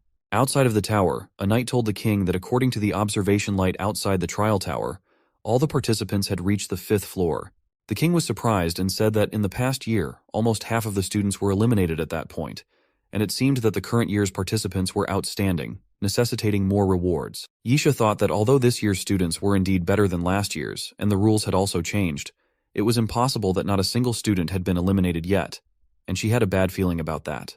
Inside, as Dia, Alan, and Lin were battling with the beasts, Dia said that according to his experience of fighting in the wild, the harder it was to defeat the beast, the higher the probability of dropping items. Their individual points weren't a lot, and added together, they only had 14 chances, so they had to choose their targets wisely. After killing the beasts, Dia had 200 points, Alan also had 200 points, and Lin had 399 points left. Dia sat there feeling sad and said that all 3 of them had only 1 chance left. Alan hit a tree and said that the drop rate was so low. Lin wondered if it was really because the drop rate was low and whether such an important item like the identity card would be solely dependent on probability. Just then, some vines came from a tree and captured Lin and the others as well. Alan commented that it was the 3rd rank beast, the man-eating vines. He questioned why there was a third-rank beast on the 5th floor, which should only have 5th-rank beasts. Lin stated that he was so immersed in his thoughts that he didn't detect it. The beast wasn't tricky, but after marking its prey, it would immediately call out to its friends and would not rest until the prey was dead. When they got caught, it was best to immediately fight back and get rid of it. But no one made a move because they knew that a third-rank beast would not drop an identity card. Lin thought that he still had 399 points, so even if he killed it, he wouldn't be eliminated. But he wouldn't be able to kill another beast with the remaining points. He wondered if it was worth risking everything for them. Then he remembered that the others had helped him counter Saren, so Lin decided to use his power and attack with a dance that moved wildly like a serpent. But Alan used his water barrier to block the beast. Lin asked why Alan did that. Alan commented that Lin was so shy. Why did he act that way? Couldn't he see that neither of them wanted to fight? Couldn't he see that they all wanted to sacrifice and help themselves? He was the one who decided to step forward, which was unpleasant to witness. Alan admitted that he was a selfish and cowardly person who never dared to stand up when something happened. Despite this, he didn't want to live with guilt either. Lin still saved him even though he had made her suffer. How could Alan continue to live like that? Then he began to chant his spell. Dia commented that it was only a third-rank beast, so why was he putting on such an act? Alan mentioned that Dia stole his hard work. She replied that he was so righteous, and she wouldn't do that again. Alan asked how he could become close friends with them both after leaving the tower. Then Dia and Alan tried hard to free themselves. Alan asked Dia if he had killed the man-eating vine. Dia replied that his points weren't deducted, so the potion just now wasn't enough to kill it. He added that it wasn't a human-eating vine, but a 5th-rank monster disguised as one, the puppet tree. He explained that when encountering man-eating vines, they typically instinctively fight back immediately. However, the vines of the puppet tree tighten more as their prey resists, disguising themselves as man-eating vines to lure their victims into constant struggle, hastening their own demise. Alan commented that he had never seen such a shameless tree. Lin asked how to deal with the puppet tree. Dia replied that someone needed to dig out and destroy its roots, only then could they all be saved. But they were all trapped, with no one available to dig out the roots, leaving them hopeless and doomed. Lin managed to free himself and declared that he would take care of it. Alan was shocked at how easily Lin had freed himself. Lin replied that it was simple because his body was so tough. When the vine tried to strangle him, it ended up strangling itself. He thought it was due to his body toughening from the volcano encounter, but couldn't reveal the truth. He asked if they understood. Dia asked him if he knew how to use a knight's fighting spirit. Alan commented that it was amazing and asked if his fighting spirit was as high standard as well. Lin thought that not only did they understand, but they also helped create such a good reason, which was expected of them. He said, "Let's not stall any longer. It was time to dig." The scene shifts to the student union where Saren reminded Augustin about the duel on the 5th floor and why he wasn't participating. The girl shouted at Saren, saying it was enough and asking if he knew that 100 points would be deducted for attacking non-elimination targets. Was he suggesting he wanted Augustine to be eliminated? Saren replied that he knew. But why did Augustin always want to fight Lin? What exactly did Lin do that was worthy of Augustine's attention? Augustin approached Saren and showed his card. The girl was shocked and asked Augustin how he showed his identity card to Saren. Augustin's elimination target was Lin, so what if Saren did something foolish again to stop Augustin from dueling with Lin? Augustine replied that Saren wouldn't be able to do anything because he could never defeat Lin. After saying that, he headed ahead. Saren was shocked to hear and wondered why Augustine told him he could never defeat Lin. Was it because Lin jumped into the volcano while Saren didn't? Even the trial tower thought Lin was more suitable to be Augustine's opponent. He left, thinking others should see that Lin wasn't suitable to be Augustine's opponent. The scene returns to Lin, where he dug around the tree a lot with his hands, injuring himself in the process. He thought the digging was deep and hard, and the puppet tree's roots were adept at hiding. The soil was as hard as metal blocks, and even though he was tough, he'd get injured if he continued. Dia warned him that even though the magic beast dropped an identity card, Lin had abandoned them long ago and couldn't use any magic, which might agitate the puppet tree. He lacked tools to dig. Just then, Alan saw something moving there, so he told Lin about it. Lin wondered why he hadn't found it yet, realizing it was because the thing kept moving around. He punched it to stop its movement, hitting it several times, but it moved so fast. Then Dia and Alan used their powers to conjure armor on Lin's body. Lin asked how they were casting the magic. Dia replied that they were fine and could handle his level of speed. Alan agreed, saying he was about to catch it, so they shouldn't let Lin show off alone. Lin thought that even though they had killed countless beasts together before, it was only at that moment that he truly felt they were a team. He used his fire blade to attack the creature and cut it into 2 parts. All 3 of them were congratulated for obtaining an identity card. Lin commented that a card had indeed appeared. Dia and Alan freed themselves, and Alan remarked that Lin had managed to get an identity card. Dia added that Lin really deserved it. Lin denied it, saying it wasn't just his card. There were 3 cards. Dia was happy to receive his card, and Alan received his as well, wondering if a magic beast could actually produce so many cards. They learned that based on their battle with the puppet tree, key information and values were recognized. Dia was acknowledged as the guardian for showing strong perception and understanding the root's movements. Alan was acknowledged as the observer for observing and providing crucial insights. Lin was acknowledged as the breaker for leading the charge and delivering the final blow. Each team member received their respective card. Lin commented that it turned out he wasn't the only one recognized. It was the result of their combined efforts. Alan became emotional and thanked Lin, hugging him. Dia said that if it weren't for Lin, they wouldn't have come this far. After that, Lin suggested they hurry and cultivate to prove they deserved their identity cards. Alan complimented Dia on his excellent recovery elixir and jokingly asked if he wanted to be his second older brother. He asked why Alan liked finding older brothers so much. Lin mentioned his opponent was Augustine. Dia said his was Grina, and Alan realized his opponent was Saren. Upon this realization, Alan started crying and begged Lin to save him. Lin replied that they should use the determination and mindset they had when defeating the puppet tree, with Alan being the observer. Suddenly, a green spell attack aimed at them. Lin saw it and blocked it with his shield, warning Alan about the sneak attack and telling him to be careful. The attack was the Stormblade, and Lin found it incredibly powerful. His shield broke, prompting Alan to ask if he was all right and why Lin had helped him block the attack. Alan insisted he didn't need to be saved by Lin. Lin replied that there was a reason Alan called him the Big Brother. Dia told both of them to stay alert, and then Saren appeared. Saren said to Augustine to just look at Lin and ask if he still thought Saren wasn't worthy of being Lin's opponent. Lin couldn't even withstand one of his attacks. Dia asked Saren what the meaning was behind always resorting to sneak attacks. Alan told Saren that his opponent was him, not Lin, and questioned Saren's courage in openly attacking someone who wasn't his designated opponent, risking elimination. Saren countered, saying he never attacked Lin directly. Lin had intervened to protect Alan by blocking the attack. He reminded Alan that the tower used the locked target to determine opponents, and if Lin were to leave Alan and run away, there was nothing he could do about it. Then he launched an attack with Wind Dance gracefully. Dia warned Saren that winning without fighting fairly would only make more people look down on him. Alan called Saren shameless and predicted that after eliminating Alan, Saren wouldn't be able to manipulate things behind Lin's back. Then Saren attacked, causing a huge blast. As the fog cleared, Lin had used his shield to protect them. He asked Alan to stand up and stop talking about being eliminated. Since Saren could attack them by exploiting loopholes, they could use the same tactics.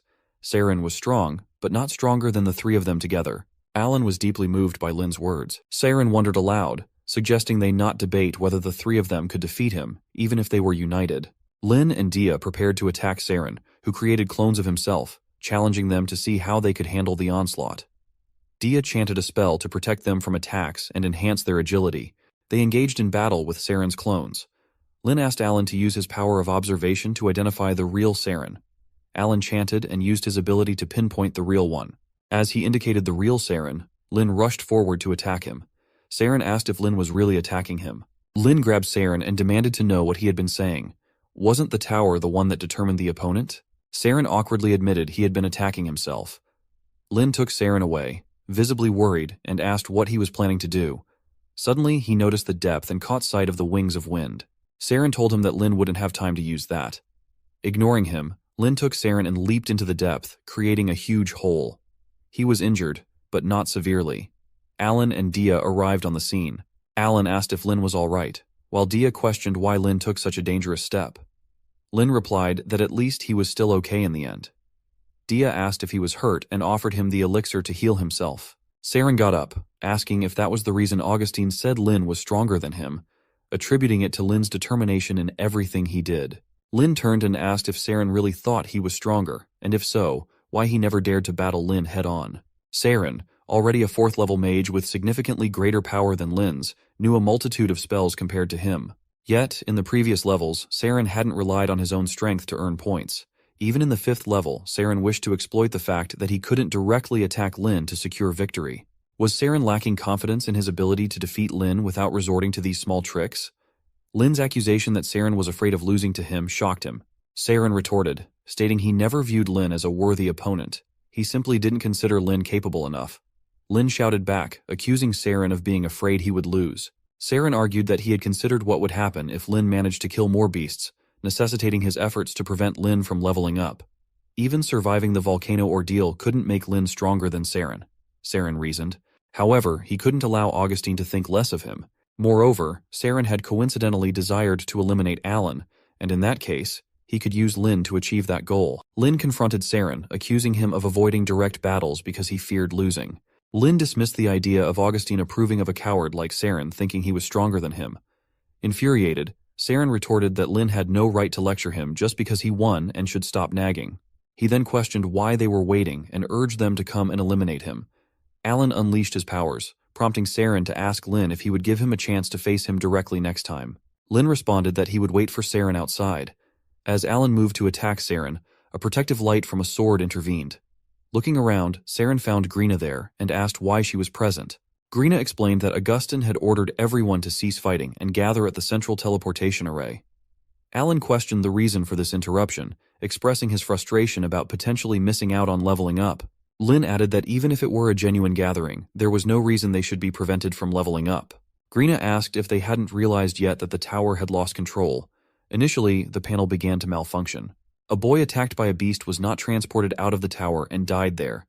Grina explained that the protective layer was also losing control, preventing those killed inside from being transported out, and some died at the hands of others. Saren wondered how that was possible. Lin checked and confirmed that the panel was indeed in a chaotic state.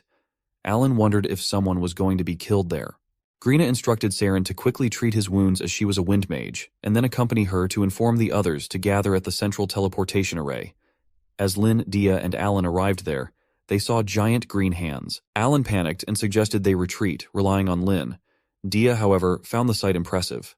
A boy with an injured hand approached and explained that Augustine had mentioned it was the creature stuck in the central teleportation array, causing the teleportation layer to malfunction. Grina approached Augustine and informed him that all the students had been gathered.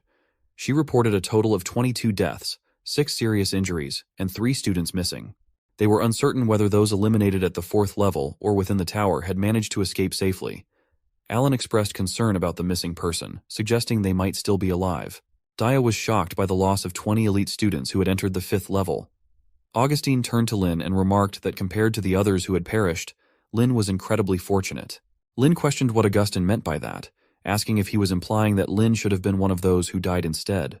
Augustine agreed with Lin, acknowledging his luck but reminded him that he was still a student of the Holy Iris Magic Academy. As they prepared to confront the monster, Augustine suggested that Lin should stick close to him for his own safety. Just as they were discussing this, a green tentacle attacked Lin, but he managed to summon a shield to protect himself. The monstrous creature emerged, its enormous size daunting the students.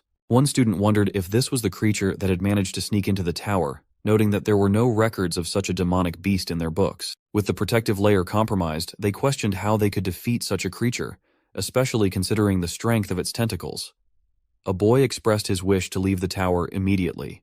Augustine intervened, unleashing a lightning strike against the monster, shocking the onlookers. Lin followed with a rapid fireball spell. The boy marveled at Lin's skill and noted that not only Augustine but a boy expressed his determination to join the battle, confident he could perform as well as any first grader. Lin acknowledged the boy's resolve, finding it effective in boosting morale. Augustine then directed everyone to prepare for battle. He assigned Grina and a few students to lead the analysis of the monster's attributes. Saren and others were tasked with forming the vanguard. Augustine instructed the remaining students to protect each other and begin suppressing the monster's power. He ordered preparations for a capturing formation. The students conjured a purple magic circle beneath the beast. As Augustine commanded the capture, chains emerged and ensnared the creature's tentacles. Augustine called on fire spell students to be ready. They chanted and launched their attacks at the restrained monster. Augustine then ordered a wind attack to push it back, causing the beast to stagger. Dia, feeling optimistic, asked if they had succeeded. Alan, surprised by his confidence, remarked that they hadn't even analyzed the situation yet, implying they acted purely on instinct. Suddenly, the beast opened its mouth and emitted a piercing sound that affected everyone severely. A boy identified it as an early piercing spirit spell, making it difficult for them to withstand the noise. Lin and Saren coughed up blood in response. Augustine urged them not to give up, attributing the situation to his own negligence. He called upon those still conscious to help him attack the beast's mouth. Lin felt disheartened, believing their combined efforts were futile as the monster remained unharmed.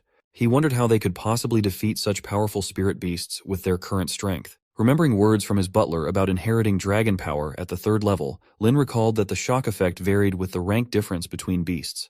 He realized he also possessed the ability to execute spirit spells through the power of the dragon. Despite his doubts, Lin attempted to use this power but still struggled, feeling the vast rank difference rendered his efforts useless.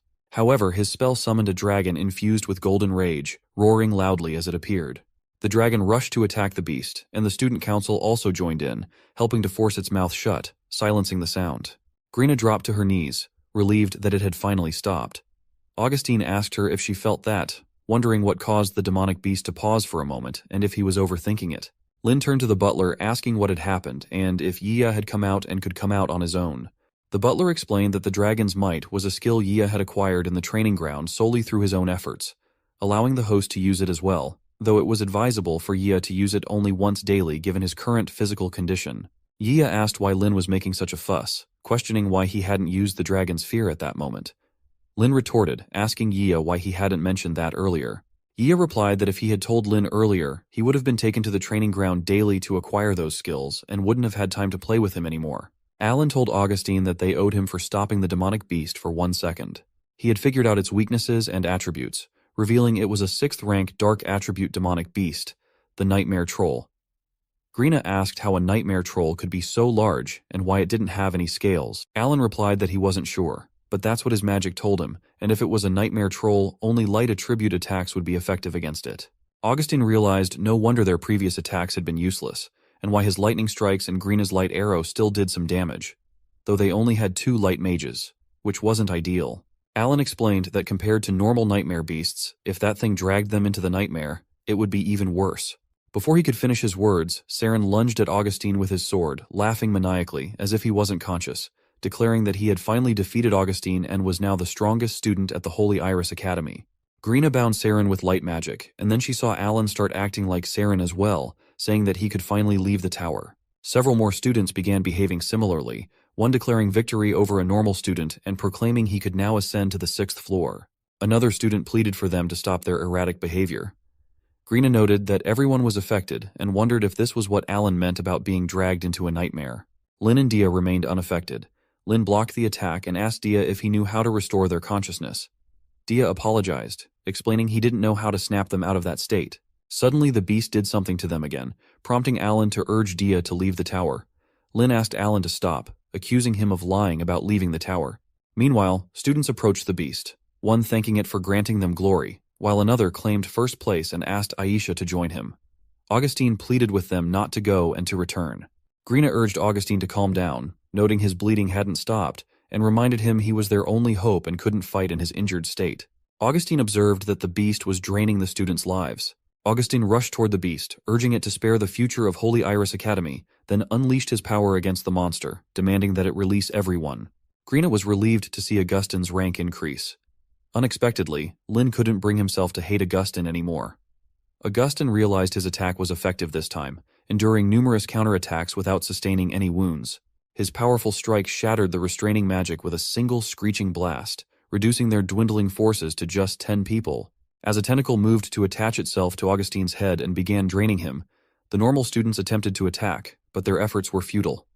Another tentacle aimed at them all. Lin, furious, warned that everyone would perish if this continued. He then asked the butler if Yia could keep using Dragon's Might. The butler urged him to calm down, explaining that Dragon's Might couldn't be used excessively. While harmless the first time, repeated use would lead to severe backlash, potentially causing an explosion. Lin gritted his teeth and unleashed Dragon's Might, feeling intense pain as he did so. He charged at the beast with his claws. Grina shouted that it was futile and only light attribute attacks would work, but they witnessed the tentacles being cut. Lin thought to himself that it was as he expected. Not only Dragon's Might, but all dragon-type attacks were effective against the beast. Dragon's Might was the best skill for penetrating its defenses, but he wondered how much more his body could endure. Lin floated around the beast, realizing it wasn't good. Could it be that activating Dragon's Might was a trigger? Augustine arrived to assist Lin, remarking that he was fortunate. After Grina healed Lin, he asked her to go and help Augustine first. She replied that Augustine had ordered her to heal Lin before him, leaving Lin shocked.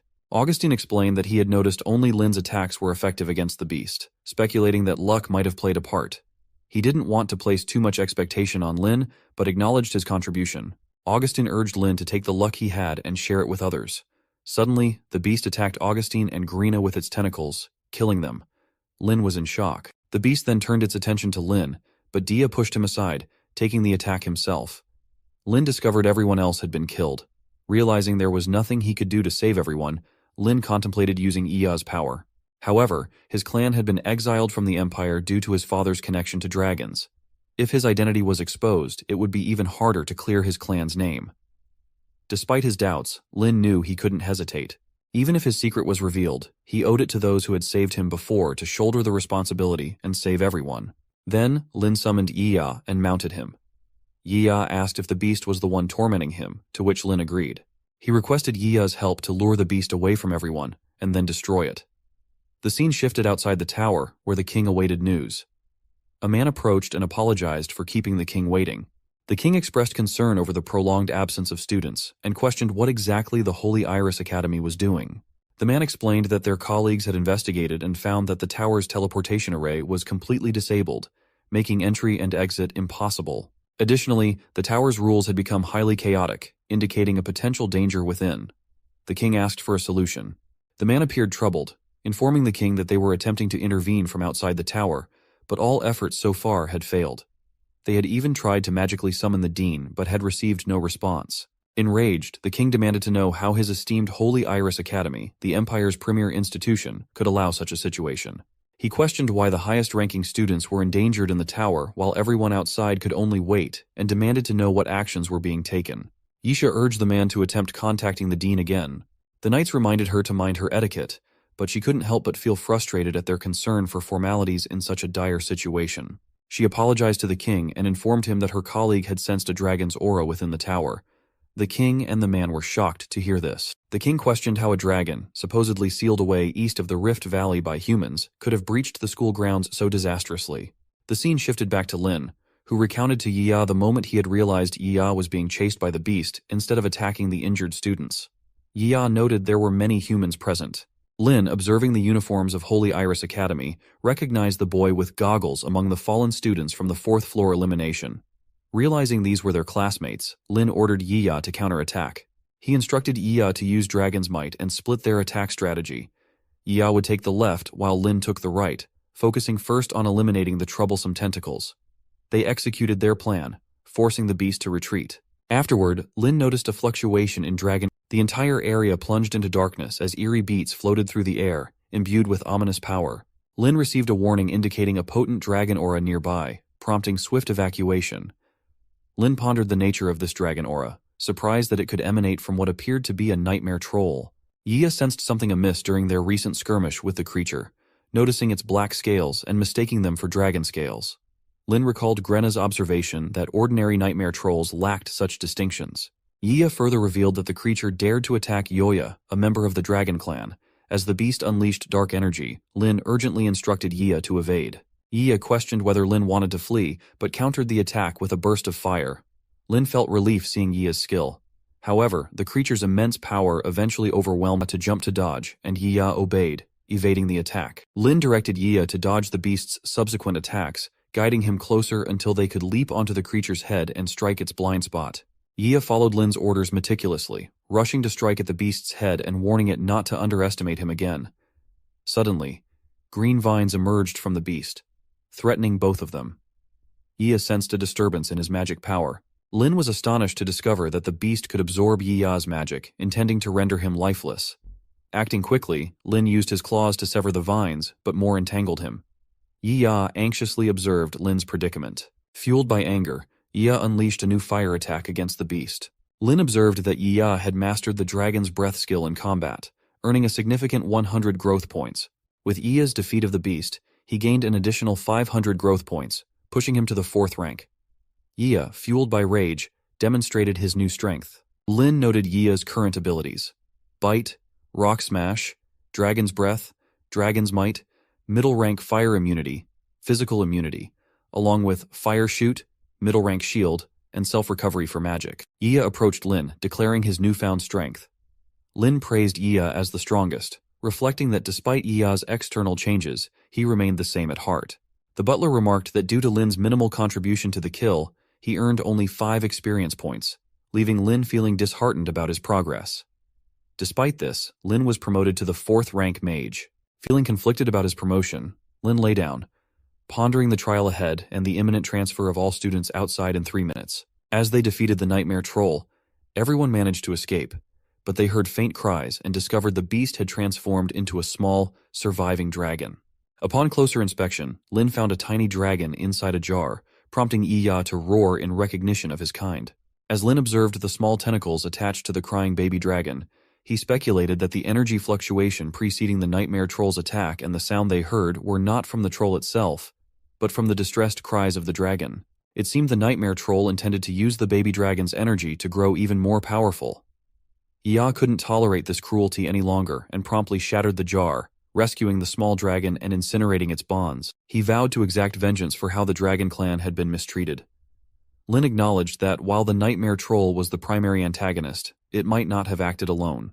He questioned whether a demonic beast could control a young dragon without external assistance, and pondered if this incident was part of humanity's experiments on dragons. It became evident that the baby dragon was the offspring of the imprisoned dragon, revealing a deeper connection to their plight.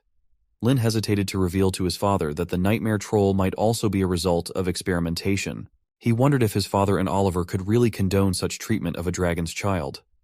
Suddenly, exhaustion overwhelmed Lin, and a strange sensation suggested he might be teleporting out of the tower.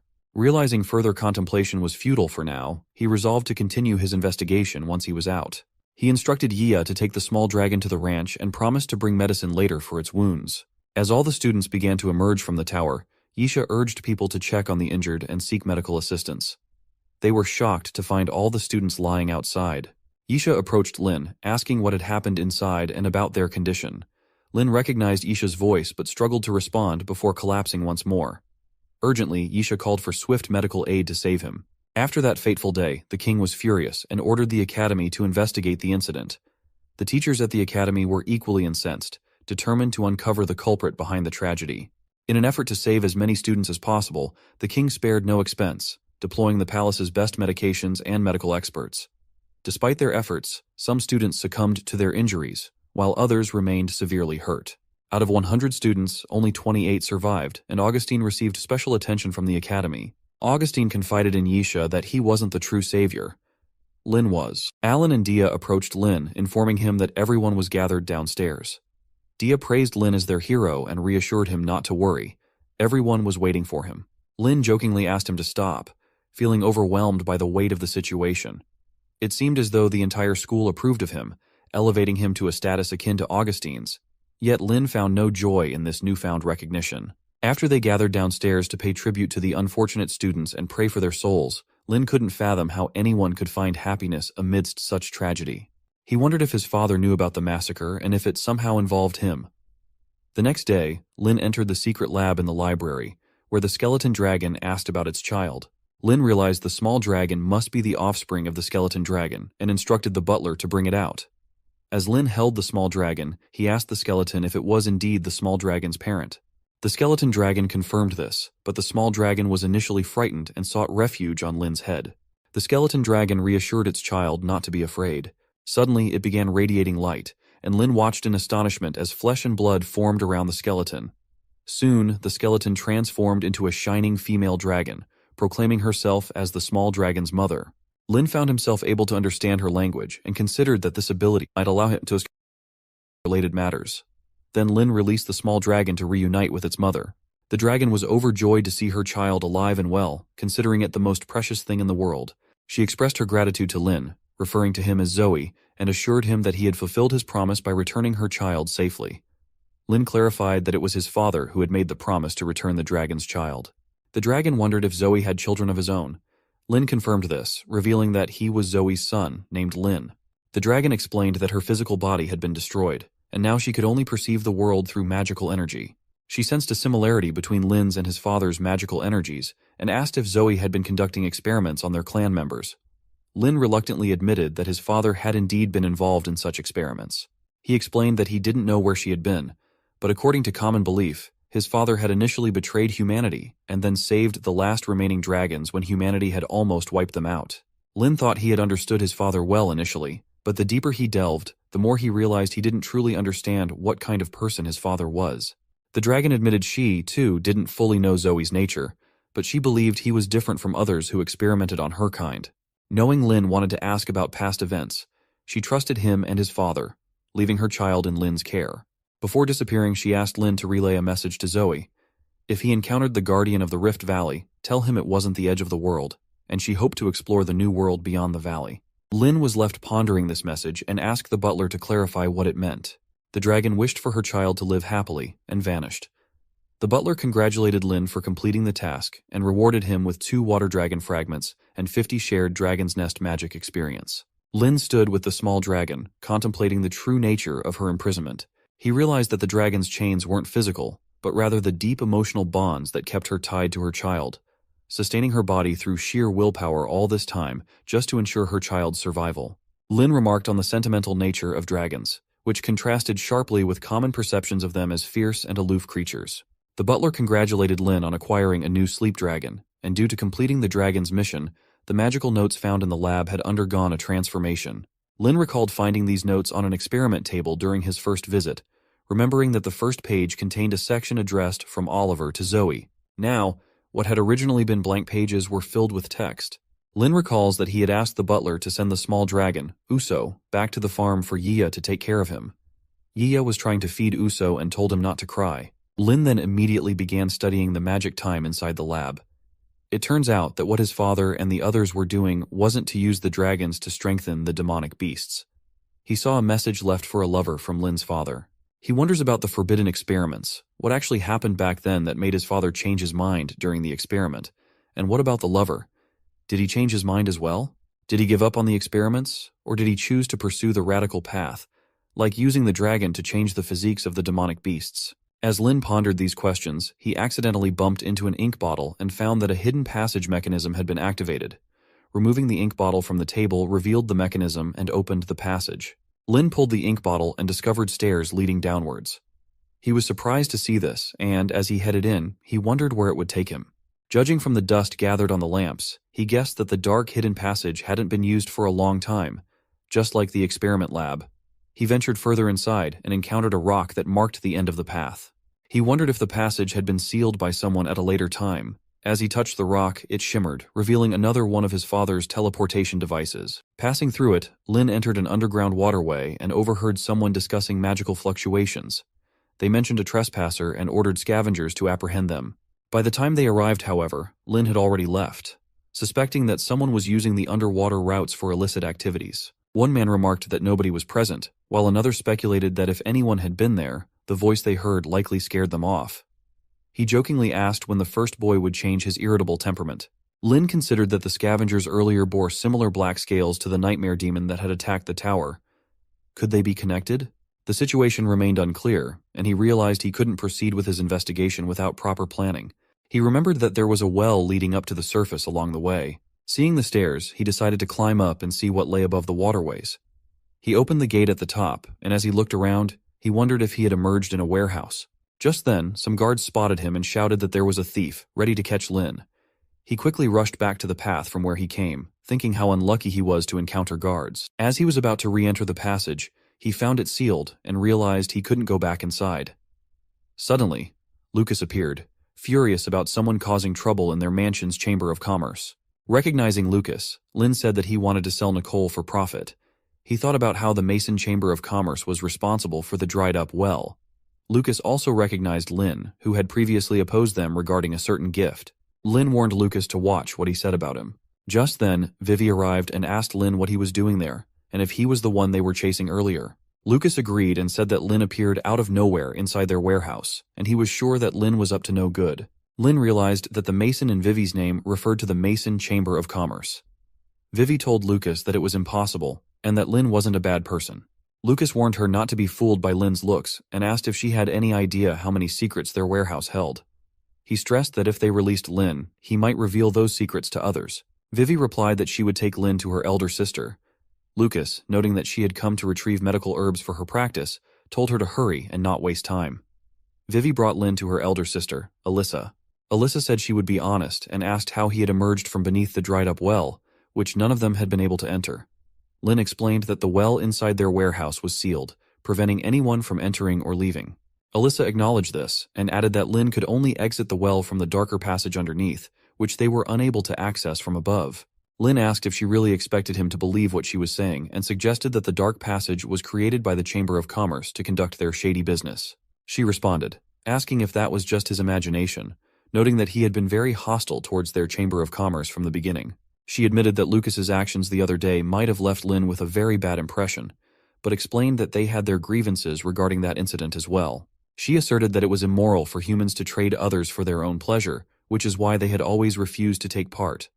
However, Lucas had grown up in the Chamber of Commerce and had strong feelings about its survival and success. Lucas had captured the elves in secret, hoping that everyone in the chamber could live a better life. Lin scoffed, asking what kind of better life Lucas was talking about. He thought the greedy face of Lucas wanted more than just a better life, and pointed out that the Chamber of Commerce was the largest in the whole kingdom. Why did they have to rely on trading elves for their livelihood? Alyssa replied that this brought them back to the secret passage and the well. It was not a pathway for them to conduct shady business, but rather it was the culprit that held the Mason Chamber of Commerce hostage. Since Lin was a friend of Vivi, he should have heard from her what happened years ago. They had set out with a large group, but only returned with one child. Her father had encountered a demonic beast, and the guards couldn't even break its immunity shield. When the rescue army arrived, she was the only survivor, hiding beneath a pile of dead bodies. The demonic beast that slaughtered the caravan had been modified by a powerful group seeking to punish and retaliate against her father after he refused to cooperate with them. In order to protect Vivi and ensure the safety of everyone at the Mason Chamber of Commerce, Alyssa, as the successor of her father's business, had no choice but to cooperate with the killers of her father. They were forced to provide these enemies with specialized medicinal herbs through the secret underground tunnel which was built for this purpose. Over the past few years, this arrangement had nearly emptied the entire Chamber of Commerce, leaving them teetering on the edge of bankruptcy. Lin wondered who would have thought that the Mason Chamber of Commerce would find itself in such a dire situation, and that it was also related to the modified demonic beasts. Could it be that the entity controlling the Mason Chamber of Commerce was also the mastermind behind the attack on the Academy? Alyssa called out to Lin, snapping him out of his thoughts. He apologized for getting distracted and said he believed what she had told him earlier. He then asked if he could inquire about a potentially sensitive issue for her Chamber of Commerce. She asked what he wanted to know. He replied that he wanted to see the list of medicinal herbs that the powerful force behind them had instructed her to acquire. She agreed without any hesitation, which shocked Lin. She asked him to follow her, and as she showed him the list, he noted the presence of dragon scale grass, bay leaf, and allspice fruit. He realized that these medicinal herbs were almost identical to the ones his father used in the dragon blood potion experiments. This led him to suspect that the same person controlling the Mason Chamber of Commerce was also the one who conducted the dragon blood potion experiments. He wondered if Oliver was also involved in that. He pondered what had happened that year. Alyssa mentioned that she could see how much he cared about that, and asked if he also wanted to know who the mastermind was controlling them from the shadows. Lin agreed and asked her to tell him more about them. She agreed and said that following her would cost some money. She asked if he wanted her to join forces with him to fight against the powerful force behind the scenes so that the Mason Chamber of Commerce could be free of their control. Lin assured her that they were already aware of the culprits behind the incident at Holy Iris Academy. He clenched his fist in anger, crushing the note he held in his hand. Alyssa was shocked to hear that those individuals had meddled with Holy Iris Academy. Alyssa expressed that the enemies of her enemies were her allies, asking Lin to trust her. She believed their cooperation would proceed smoothly and assured him she was secretly investigating their identities. Once she made any breakthroughs, she promised to notify him. Lin agreed to the deal, and they shook hands. He thought it made sense how easily she had allowed him to view their confidential documents. Did she intend to use that information as leverage to secure his cooperation all along? Alyssa considered it beneficial to have someone as talented and determined as Lin on their side, believing it could give the Chamber of Commerce a chance to survive. She hoped he would keep their conversation strictly confidential and not involve Vivi, as she wished to shield her from such matters for her own good. Lin responded that Vivi was his close friend, and he would do what was best for her. He thought even a shrewd businesswoman like Alyssa must have someone precious she wanted to protect. He returned home, pondering how many secrets Holy Iris Academy might be hiding. Nike and Jack were relieved to see Lin back safely. He apologized to them for causing worry. Shortly after, a knight arrived with an invitation for Lin from the great Prince List. The knight explained that the prince had personally ordered him to deliver the invitation, emphasizing that it would be a great honor for Lin to attend the banquet at the prince's palace in 7 days. Prince List was not only the king's biological younger brother, but also his most trusted confidant throughout the entire kingdom. Lin expressed gratitude for the honor and instructed the knight to convey to Prince List that he would indeed attend the banquet as promised in 7 days. The knight thought to himself that the newly recognized nobleman was sharp and knew when to seize an opportunity. As the knight departed, Lin considered Prince List, the king's brother and a figure with enough influence to manipulate even the Mason Chamber of Commerce. The powerful royal family was now a suspect in Lin's mind, and he decided it would be best to meet the prince. Jack commented that Lin was awesome to receive an invitation from the prince. Nike voiced her concern, noting that Lin had risen to fame not long ago and was already receiving invitations from the prince. She worried that the prince might be scheming something. Nike mentioned that her village chief had warned her that humans with higher status often tended to be more evil. Lin reassured them not to think badly of the prince. He had come home to rest and promised to join them shortly for lunch, where he would share stories of the big monster he had fought. Nike agreed and told Lin to rest well, mentioning that she had learned a new recipe that day and he must try it. Agreeing, Lin headed to the ranch, wondering how Uso was doing. When he arrived, Iya called him over urgently. Lin worriedly asked if something had happened to Uso, but found that Uso was merely sleeping peacefully. Iya asked what Lin thought and admired how deeply asleep Uso was, praising Lin for taking good care of him. Lin exclaimed, asking why Iya was speaking so loudly upon seeing Uso sleeping. Iya reassured him not to worry, explaining that Uso was sound asleep and wouldn't wake up even if Iya accidentally made noise. Lin still insisted that Iya should keep his voice down. Lin carefully lifted Uso and reflected on how good it was that Uso was sleeping peacefully. He hoped that Uso's dreams of his mother would ease the pain of losing her. Lin then asked the butler to allocate the multipurpose dragon's lair for Uso to live in. The butler explained that the multipurpose dragon's lair was suitable for all types of dragons. Undeterred, Lin decided to spend an additional 10,000 gold to upgrade the nest directly to an intermediate level for Uso's comfort. Ya was shocked by Lin's generosity and asked what Lin was doing. He remarked that he hadn't received such treatment when he was a baby. Lin replied that they had been poor back then, and besides, if the multi-purpose dragon's lair was suitable for all types of dragons, it could also serve as a new nest for Yiya. He saw it as equivalent to building another nest for Yiya. Yiya agreed with Lin's reasoning. Lin thought that he was lucky to have managed to coax Yiya, otherwise he would never hear the end of it. Yiya did struggle at first, but Lin knew he would have to make up for that in the future. Then they built the multi-purpose dragon's lair, and Yiya was delighted with their new home. Lin moved in right away, and Yiya joined him, commenting that while it couldn't compare to his own fire dragon's nest, it still felt like a goodbye. Lin asked if Yiya wanted to go to the training ground that day. Yiya was excited to hear that Lin had free time and asked if they were going to fight those flaming lions again. Lin agreed, suggesting they might even complete the 6th training mission they had missed. Yiya agreed enthusiastically, promising to bite off the tails of all those flaming lions and turn them into a bunch of bald kitties. Lin chuckled and remarked that it wouldn't be Yiya's tail that got bitten instead. Lin remembered how initially, the training ground only had missions similar to the Swinging Dragon teaser mission. They received a mission to unite forces and defeat the ferocious lions of their tier. Lin wondered who would have expected that the mission difficulties would increase with each new unlock, now encountering more challenging battle scenarios. He utilized the Fire Spring attack and reflected on how their skills and coordination had greatly improved over the week of training together. Yiya, enraged, launched an attack on a lion. Lin commented sympathetically on Yiya's struggle. They were praised by the farm owner for completing the 6th training mission, unlocking the 7th for them. Having reached the day's training limit, they were encouraged to return for more next time. Lin thought Yiya must really enjoy having him accompany her to the training ground every time, and noticed Yiya was reluctant to leave after each session. After defeating the lion, Lin felt extremely accomplished. Following the 6th training mission, he left the farm and enjoyed a long-awaited lunch with little Jackie and Nicole for the first time in a while. Over the meal, he regaled them with stories of the beasts he had conquered. While sitting in his room, Lin reminisced about his meeting with Alyssa. She revealed that in order to expose the mastermind behind their troubles, she hoped he could assist her with something first. Lin asked what she needed him to do. Alyssa mentioned hearing from Vivi that Lin had managed to create an energy potion from scratch in just a week, highlighting his genius in potion making. Lin jokingly asked if she intended to hire him as her personal potion maker. Alyssa clarified that making potions wouldn't help much. Instead, they needed to develop a new formula not yet available on the market. Curious about the new formula, Lin inquired further. Alyssa confirmed it was for a faster-acting potion. She acknowledged that developing such a potion would be challenging. Even seasoned potion makers might take months or years. But given their Chamber of Commerce's dire situation, They couldn't afford to wait. Alyssa believed Lin had a track record of exceeding expectations and creating miracles, making him their best hope. Only a high-grade, newly developed potion could generate enough buzz quickly and entice the mastermind to reveal themselves. He stopped reminiscing and thought about the plan. However, developing a new potion over such a short period seemed incredibly challenging for any normal human being. He decided to seek help and remembered Dia, the president of the Magic Potion Society. Lin arrived at the secluded area of the academy where the Magic Potion Society was located, surprised by its remote location. As he knocked on the door, there was a sudden blast that destroyed it. Lin quickly shielded himself and wondered what was happening inside. Students emerged from the room, and a girl told Dia that he had warned him about not adding a certain ingredient to the potion, which caused the explosion. They discussed the importance of testing new ingredients courageously, despite the risks.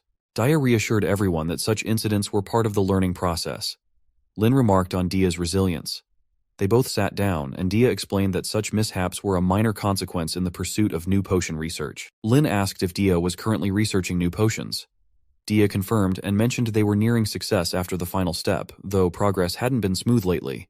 Lin thought it was understandable and asked if Dia would be interested in partnering with him on developing new potions. Dia agreed enthusiastically, acknowledging Lin's exceptional abilities. He believed his assistance would greatly facilitate their research. Lin proposed a condition. If they successfully developed a new potion, he requested that Dia withhold the formula from the academy and instead allow the Mason Chamber of Commerce to announce the product. Dia was taken aback, knowing that sharing academy research with a commerce chamber was strictly forbidden. He cautioned Lin about the severe consequences, potential expulsion, and legal issues if academy research results were leaked for profit. Dia then asked if Lin had encountered financial difficulties recently. Lin denied any financial motive, emphasizing that his goal was to use the newly developed potion to uncover the truth behind a tragic incident. Dia asked if Lin meant the murder of the 72 academy students, and whether he had any leads. Lin admitted he had heard there were no leads, prompting Dia to suggest they inform the professors immediately. As Dia began to lead Lin away, he grabbed her hand and asked if she would believe him if he said a professor from the academy was responsible. Dia was shocked by the accusation. Lin considered the possibility that Oliver's connections to those who modified the demonic beast might implicate academy professors. He speculated that the appearance of the modified nightmare demon in the trial tower could only have happened with inside help, though these were just his thoughts. Dia urged him not to joke and insisted no professor would commit such an act. Lin remained serious, and Dia, understanding his sincerity, remarked that if anyone else had made such a claim, she would dismiss it as madness. But she trusted Lin. She agreed that if they succeeded in developing a few potions, they would be Lin's. As they shook hands, Lin noticed how soft Dia's hands were. Lin apologized to Dia for bringing up such a serious matter. They began their potion-making process, and Lin pondered how Dia had secretly moved all the experimental materials to an abandoned basement to avoid implicating the club. Jack and Nicole noticed this, and wondered why Lin was spending the whole day with Dia. Jack jokingly remarked that Dia was a boy, not a girl. Lin considered the potion Dia was working on, a blend of water and fire elements. He imagined the countless failed experiments Dia must have endured to integrate such incompatible elements. Suddenly, there was a blast, and Dia exclaimed that they hadn't gotten it quite right. Lin questioned why Dia had chosen such volatile elements for the potion, knowing they exploded upon impact. Dia explained that he selected them for their volatility, but now they needed to find ways to reduce their purity to stabilize them within a single bottle. Dia asked if Lin was suggesting they keep the water and fire elements separate in 2 bottles and combine them during battle to reduce the explosive effect, which he had heard before. Lin agreed and added that they would also need to blend the portions using another flower. Lin asked if they could contain both elements separately within the same bottle, suggesting a flask shaped like an hourglass with compartments for each element on either side and something in the middle to stabilize them. He proposed using a pin as a trigger. Once pulled, it would allow the elements to mix and create a controlled reaction. Dia thought it was a brilliant idea, noting that potion masters usually focused on modifying formulas rather than flask designs. Lin asked if this was common practice, and suggested modifying the water element to delay the explosion, ensuring user safety. Dia complimented Lin's genius. Lin showed Alyssa the newly developed potion, composed solely of the simplest ingredients, water and fire elements, yet its explosive power rivaled that of a Tier 5 magic spell. It was inexpensive to produce and highly effective. Alyssa took it in her hand and confidently remarked that it would surely sell well. Lin reminded her that selling potions wasn't their primary goal. Alyssa assured him to leave that to her. The scene shifted to a house where Lucas presented the newly developed potion, now officially on sale by the Mason Chamber of Commerce. People gathered around excitedly as Lucas explained that its explosive power could rival Tier 5 magic, demonstrating by cracking a black iron stone with its undeniable force. A man noted its competitive price and decided to purchase one. Many others placed orders for multiple bottles. Lucas noticed a peculiar man in the distance and thought about his reservations regarding Alyssa's risky maneuvers at the time. Lynn thought that before the powerful group made any move, List's carriage arrived to pick her up, inviting Lynn to follow. Upon meeting List, he mentioned that he had heard many great things about Lynn. Lynn commented that List was exceptionally kind. List responded that there was no need for modesty. Lynn had achieved what Augustine had failed to do inside the Magic Trial Tower, making Lynn more deserving of the title of prodigy than anyone else. He expressed his fondness for meeting talented individuals and immediately instructed his guards to extend an invitation to Lynn after hearing her story, hoping she wouldn't mind the suddenness of the invitation. Lynn asked why she would mind, expressing her honor at being invited by the prince himself. List replied that he was glad and, to make up for the hasty invitation, had prepared a small gift for her before their afternoon banquet.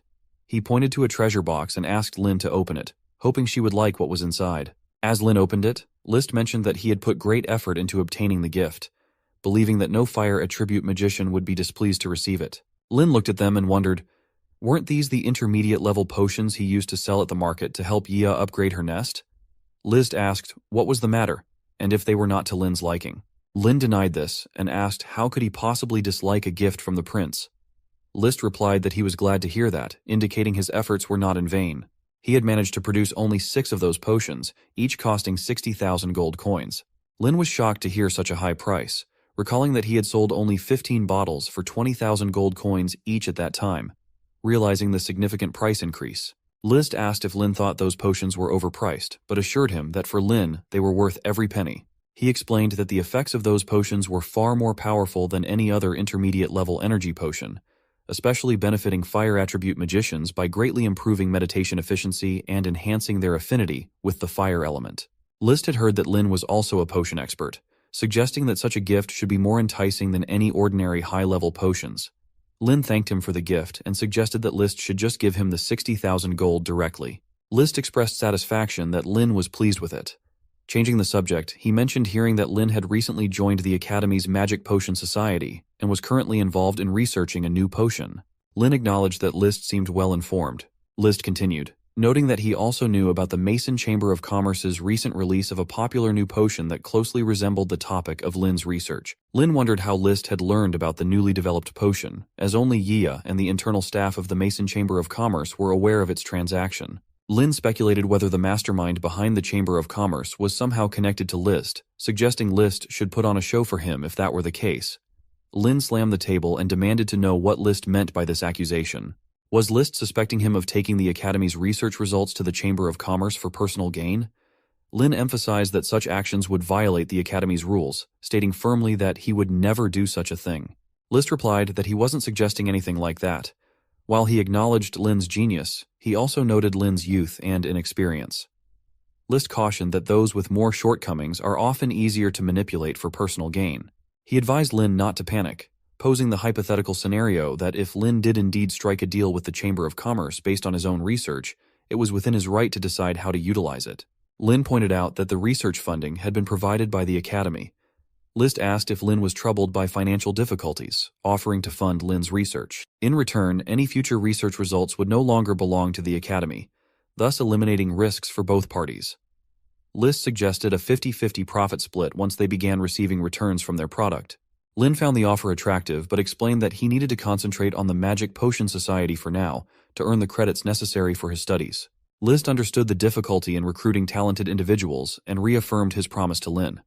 Then List suggested they could discuss their cooperation later, noting that Lynn must be famished after such a long conversation.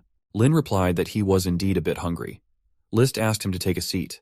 Lynn thought that despite the luxurious afternoon banquet prepared by the prince and their amicable conversation, he couldn't shake the feeling of being eyed like prey by the prince. Despite this, Lynn left the gathering and told them there was no need to trouble themselves to send him back. However, one of List's attendants insisted that Lynn was an esteemed guest and escorted him to the carriage. As Lynn departed, he wondered if List could be the mastermind behind everything, and if the kindness shown to him was all a pretense. Lynn concluded that the afternoon banquet hadn't been as enjoyable as he had hoped. On his way back from the market, Lynn spotted Lucas and wondered how he should handle the situation, feeling reluctant to entertain him. Suddenly, Lucas began chasing him with a bag. Lin wondered what Lucas wanted, and if he was there to give him money. Lucas asked the carriage to stop, mentioning that he had some business to attend to. Lin replied that there was no need to trouble himself, and he would get off there. He instructed Lucas to return to his previous location. Lucas then showed him a bag, explaining that it contained Lin's share from the sales. Inside was a substantial sum, 300,000 gold coins. Lin was stunned by the amount. Lucas attributed their success to the high-quality potion developed by Lin, which had sold out completely. Lin, dismissing the flattery, reminded Lucas that he had come to the market and stopped him in the middle of the street just to receive his share of the money. Lucas, looking around cautiously, denied involvement and leaned in closer to Lin, explaining that the president had instructed him to deliver that message. He revealed that the powerful group, upon learning of their profits, had initiated action. Previously, they had only ordered deliveries every 2 months, but suddenly requested an earlier shipment date, attempting to deplete their resources and exploit their potion earnings. Lin asked when the next delivery date would be. Lucas replied that it was the next day. Lin thought it would be enough time to make preparations. He then instructed Lucas to inform Alyssa that he wanted to smuggle along with the transported goods through the underground hidden passage and to prepare accordingly. Lucas agreed. The next day, at the location where goods were being transported through a magic circle, Lucas wondered why Lin and Alyssa hadn't arrived yet. A man informed Lucas that their Chamber of Commerce had finally turned a profit. Lucas used to delay the delivery date whenever they requested, but this time they asked in advance, with only 2 medicinal ingredients missing. He assured them they would compensate double next time. Lucas agreed and pledged to provide their best service. Another man reported that all the medicinal goods had been transported and they could now deactivate the portal. Lucas worried it might be too late if Alyssa didn't arrive soon. Suddenly, Alyssa appeared and requested them to wait, as she had brought the remaining medicinal ingredients. A man explained how she managed to enter despite the circumstances. She apologized, explaining it was delivered by the caravan. Lin, standing nearby, suddenly vanished as she slipped through the portal with the box. She admitted it was a mistake and apologized. The man expressed frustration at the trouble caused and told her to leave. As Lin entered, he realized his expensive invisibility potion and the light detector on the stone door would still reveal any entity passing through. Alyssa had intentionally waited until the last moment to cover his entrance, ensuring no suspicion arose, and his plan succeeded. The man instructed another to proceed, and they headed towards the alchemist. Walking through the underground passage, they were accompanied by a lurking monster. One man asked Rick how he returned so quickly. Rick replied that he had no choice. The higher-ups demanded the goods be delivered promptly. Lin spotted the monster and wondered if it was the same one from their previous encounter, noticing it had somehow grown. Suddenly, the monster looked directly at Lin, though he was invisible. Lin decided not to reveal that it had sensed him and was tracking his movements. A man remarked that it wasn't their usual patrol route. Lin pondered whether the scavenger's senses were truly that strong, still able to detect his presence despite his invisibility potion. Worried it would soon discover him, he unleashed the power of Dragon's Might, stunning the scavenger. Lin hurried to put distance between them. Passing by the 2 men, he sensed a fluctuation of draconic magic. One of them asked how such danger could be present in a place like this. Lin suggested it might be from the scavenger. Even after numerous modifications, it remained unstable. He pointed out that the scavenger seemed to be spacing out. Another man urged everyone to move quickly as the alchemists were waiting for them. Lin wondered if this could be the location of their secret lab. He noticed Toman number 2 written on the side wall and questioned why it was there, speculating if there were multiple experimental labs. Determined to investigate further, he followed a man who led him to where another man was speaking to a professor about completing backup data for Time 261 on the Dragon Blood Potion. Lin wondered what this was about, and if they were continuing Oliver's research. The professor suggested archiving it along with file number 4 on the backup data for the intermediate energy points in the data room, and retrieving file 25 for another look at the results of the Dragon Blood Potion. Lin realized the posting was made by him previously, concerned not just about the price, but also how these people had obtained as well. He decided to follow the man to the data room for more information.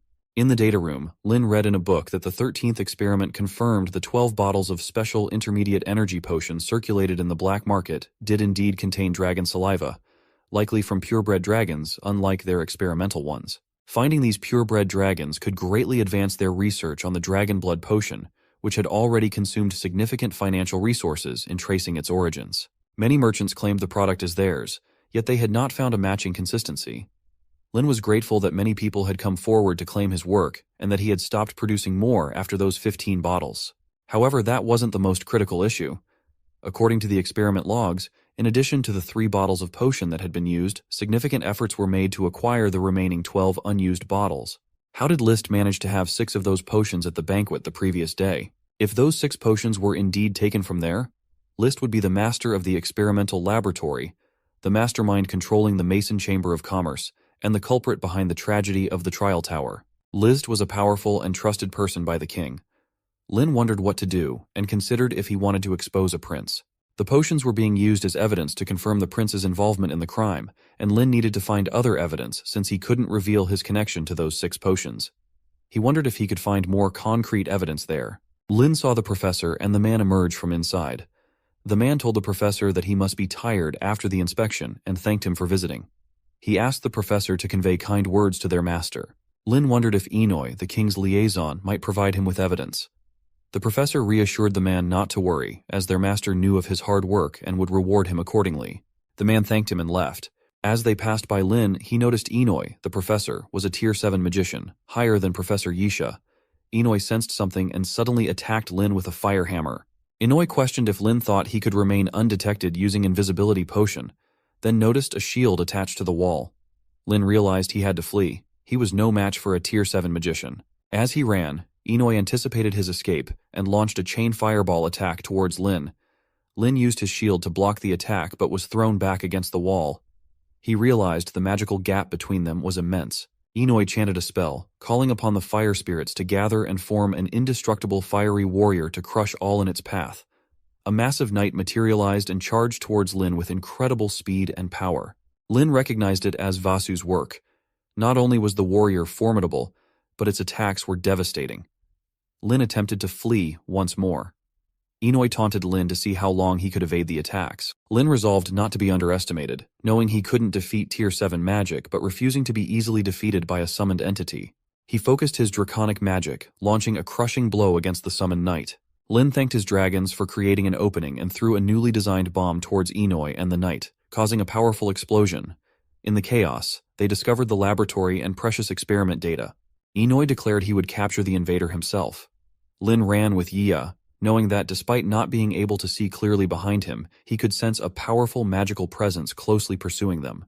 He hoped his father's teleportation device might help them escape the Tier 7 magician's pursuit and magical senses. Suddenly, he encountered a magic circle. Yia asked what it was. Lin tried to pass through it, but found himself unable to, wondering why it wasn't working. Then he saw that Inoy arrived by flying, and said that he had finally caught Lin. But then he realized that Lin had escaped through the teleportation array. Lin and Yia found themselves in a dark place, wondering what was going on. The dimension looked exactly the same as the one he had entered when he activated the dragon farm for the first time, so the teleportation device had worked after all. But why had they been teleported to this dimension instead? Yia mentioned that there seemed to be something ahead, summoning them. Lin wondered what it could be. Yia said he could feel an ominous and dangerous aura. Lin said that as Yia approached, he started to feel something. Then they saw a giant dragon in front of them. The dragon attacked them with fire. Lin created a shield and said there was no time to evade the attack. Yia used himself to take the fire, saving Lin. Lin was surprised to see that the dragon's breath went through them without causing any harm.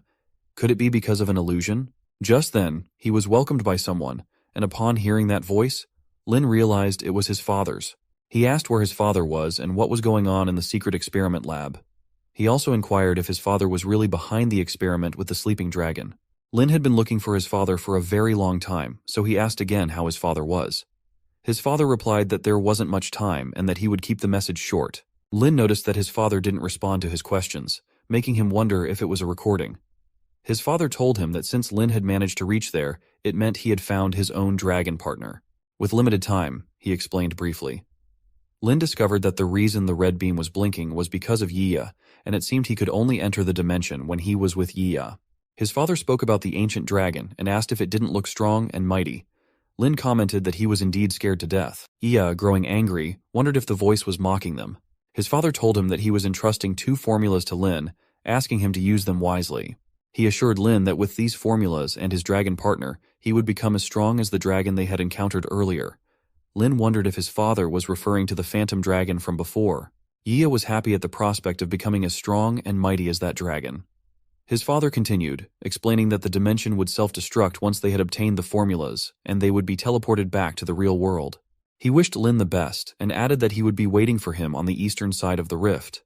The voice began to fade, and Lin asked it to wait, but it did not. He reminded himself that it was only a recording, not his actual father, and he vowed to work harder to become even stronger and to meet him at the eastern side of the rift. There was a place for Lin and Yiya to place their hands. Yiya placed his hand and asked Lin to have a look, expressing his eagerness to become as strong as the dragon they had seen earlier. Lin agreed, confident that they would become as strong as that dragon one day. He placed his hand as well. A screen appeared, announcing that the Dragon Blood Potion formula and the Ancient Dragon Awakening Potion formula had been detected and were now being transcribed into his magical tome. Lin pondered the Dragon Blood Potion, wondering if it was the same potion that the prince was currently researching at the secret experiment lab. They had already experimented with it 261 times without success. Had his father already completed that research before? The Ancient Dragon Awakening Potion, on the other hand, could help Yiya awaken his ancient bloodline, but it needed to be used rationally. Otherwise, Yiya might turn into an undead dragon. Yiya wondered what undead meant. Then the screen appeared again, detailing the main mission of the Water Dragon, to produce a Dragon Blood Potion and an Ancient Dragon Awakening Potion. The requirements to complete the mission were to create both potions. The rewards included 1 Water Dragon egg fragment for each potion and 30 experience points each. Lin commented that the mission announcements from the butler always appeared at the perfect time. He admitted that he was very interested in both potions and then told Yiya that they should go home immediately to produce the potions and test their effects. Yiya agreed and suggested they head back. However, Lin asked him to wait, noting that they still didn't know where they would end up after being teleported out. He suggested that Yiya should return to the farm and wait there. Lin then transferred to the library of the academy, thinking it was a good decision for Yiya to return to the farm. Lin decided to go back to his academy residence first to study the formulas. The scene shifted to the entrance of the Holy Iris Academy, where List was standing with some guards. A guard bowed to List and said they had no idea List was planning to grace them with his presence. He asked for permission to immediately inform the professor in charge of List's arrival and requested that List wait there for a while. List replied that there was no need to trouble themselves, as he was just there to visit an acquaintance. As List turned to leave, one guard mentioned to the second that List was very friendly to his subjects and did not have the usual arrogant demeanor of other royals. The second guard agreed, noting that List could have easily summoned whoever he wished to see instead of coming himself. List then recalled his meeting with Inoy. Inoy had informed him that none of the important information from the experiment lab was missing, but the intruder had managed to escape through a teleportation device. Inoy admitted it was his mistake and was ready to accept any punishment. List replied that anyone who could escape from Inoy was not an ordinary person and asked if it could be someone from the Illumination Court. Inoy stated that he presumed so, as they were the only ones who knew about the secret experiment lab and their cover, but he had no evidence to prove it was their doing. Inoy continued, explaining that the intruder had used a large amount of Wrath of Ice and Fire potions, which had suddenly become popular in just 2 days. They had been monitoring the people at the Mason Chamber of Commerce, but there was nothing unusual in the records of potion buyers. However, when it came to those who produced the potions, it was a different story. List asked if Inoy was implying that Lin might be involved with the Illumination Court. Inoy agreed with this suspicion. List stopped reminiscing and thought that Lin better not be involved with the Illumination Court. Just then, List unexpectedly encountered Lin and was shocked to see him. List said that he was about to pay Lin a visit and didn't expect Lin to be coming back from outside. He wondered if Lin had noticed the expression he had earlier. Lin commented that List was very kind and could always summon him anytime he wanted to see him, instead of coming there in person. Lin also wondered why Prince List had come suddenly and hoped he wasn't starting to suspect him. List noticed Lin's attire and commented on it, asking what it was. Lin was taken aback and thought that he hadn't had a chance to change his clothes. He explained that the protective garment was borrowed from Alyssa, and the invisibility power had already worn off. Lin explained that the garment had been lent to him by the president of the Magic Association. They had been researching new potions together, and recently their developments had been rather volatile and prone to easy explosions, hence the need for protective clothing. Liz sensed something was amiss as Lin's eyes seemed worried for a moment. He found it interesting and remarked that he should also visit the Academy's Potion Society to see for himself the talents behind these new potions. Lin was shocked to hear that List wanted to visit there.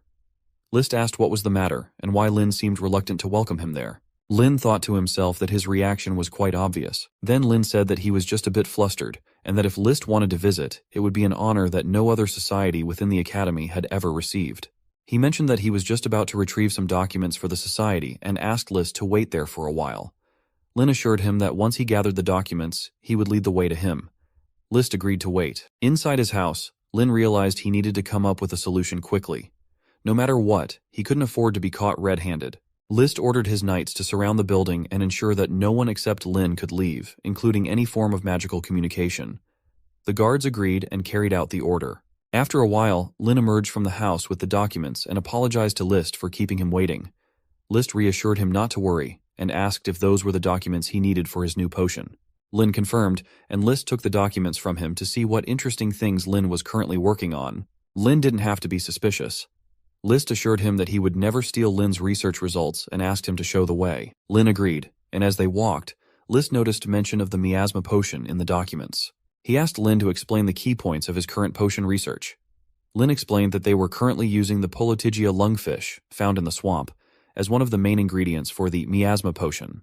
List thought to himself that his guards had been stationed outside the building the whole time, ensuring Lin had no chance to communicate with anyone from the society. List needed to familiarize himself with the research contents to prevent Lin from deceiving him once they arrived at the Potion Society. Soon after they arrived, and Lin mentioned that he had spoken of this earlier. They then met Dia, the president of the society. List pondered on who would have thought Dia was a member of the Magic Potion Society. If Lin was already allied with Dia, it would pose a far greater threat to List than Lin being a part of the Illumination Court. List told Dia that it had been a long time since they last met and discussed how much they had both grown. List admitted feeling envious that Dia had managed to recruit a talent like Lin under his command. Dia replied that Lin was only his friend. Lin asked if they both knew each other. List thought that Lin's question implied that he didn't know Dia's true identity. List couldn't believe that Dia hadn't used his status to lure Lin into joining him. List mentioned that Dia was a genius alchemist like Lin, wondering why he hadn't known Dia earlier. List expressed a desire to visit their experiments and ask them both some questions. Recently, his manor outside the city had been attacked, resulting in valuable items being stolen and injuries to his staff. Coincidentally, the robbers had used the same potion that Lin and Dia had recently developed. Lin wondered if the manor List mentioned had a hidden underground experimental lab, and if so, those robbers must have been after it. List stated that he was certain neither of them had participated in the robbery. Lin understood that List was vouching for them. List mentioned that he wanted to review the buyer list for the potion to search for any clues. Lin apologized and expressed regret that the potion they had developed had caused trouble for List. They offered their help, but reminded List of their academy's strict rules. They couldn't sell their potions to parties outside the Mason Chamber of Commerce. Dia was shocked, and Lin wondered if they had inadvertently revealed their research. List grabbed Lin's collar and demanded to know how they dared to leak the information, warning of possible expulsion if anything went wrong.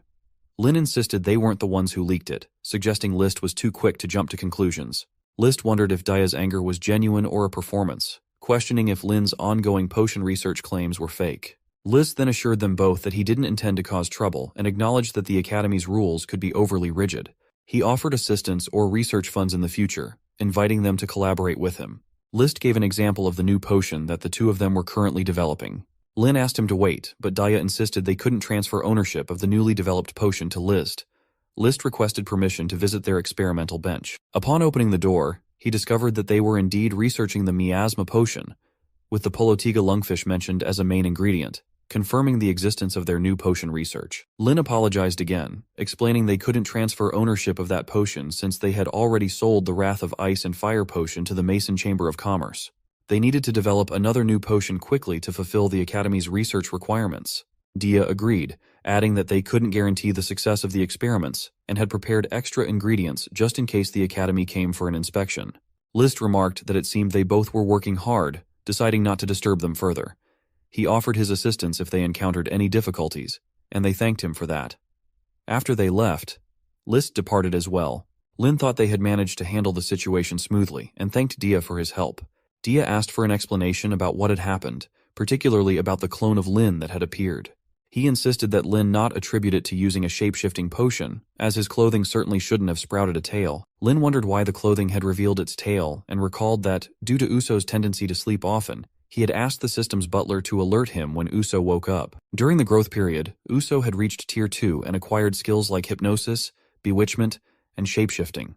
Facing an urgent situation, Lin had used Uso to create a clone and instructed the system's butler to teleport it to the Potion Society, notifying Dia in advance. Lin marveled at the unexpected revelation of the clone.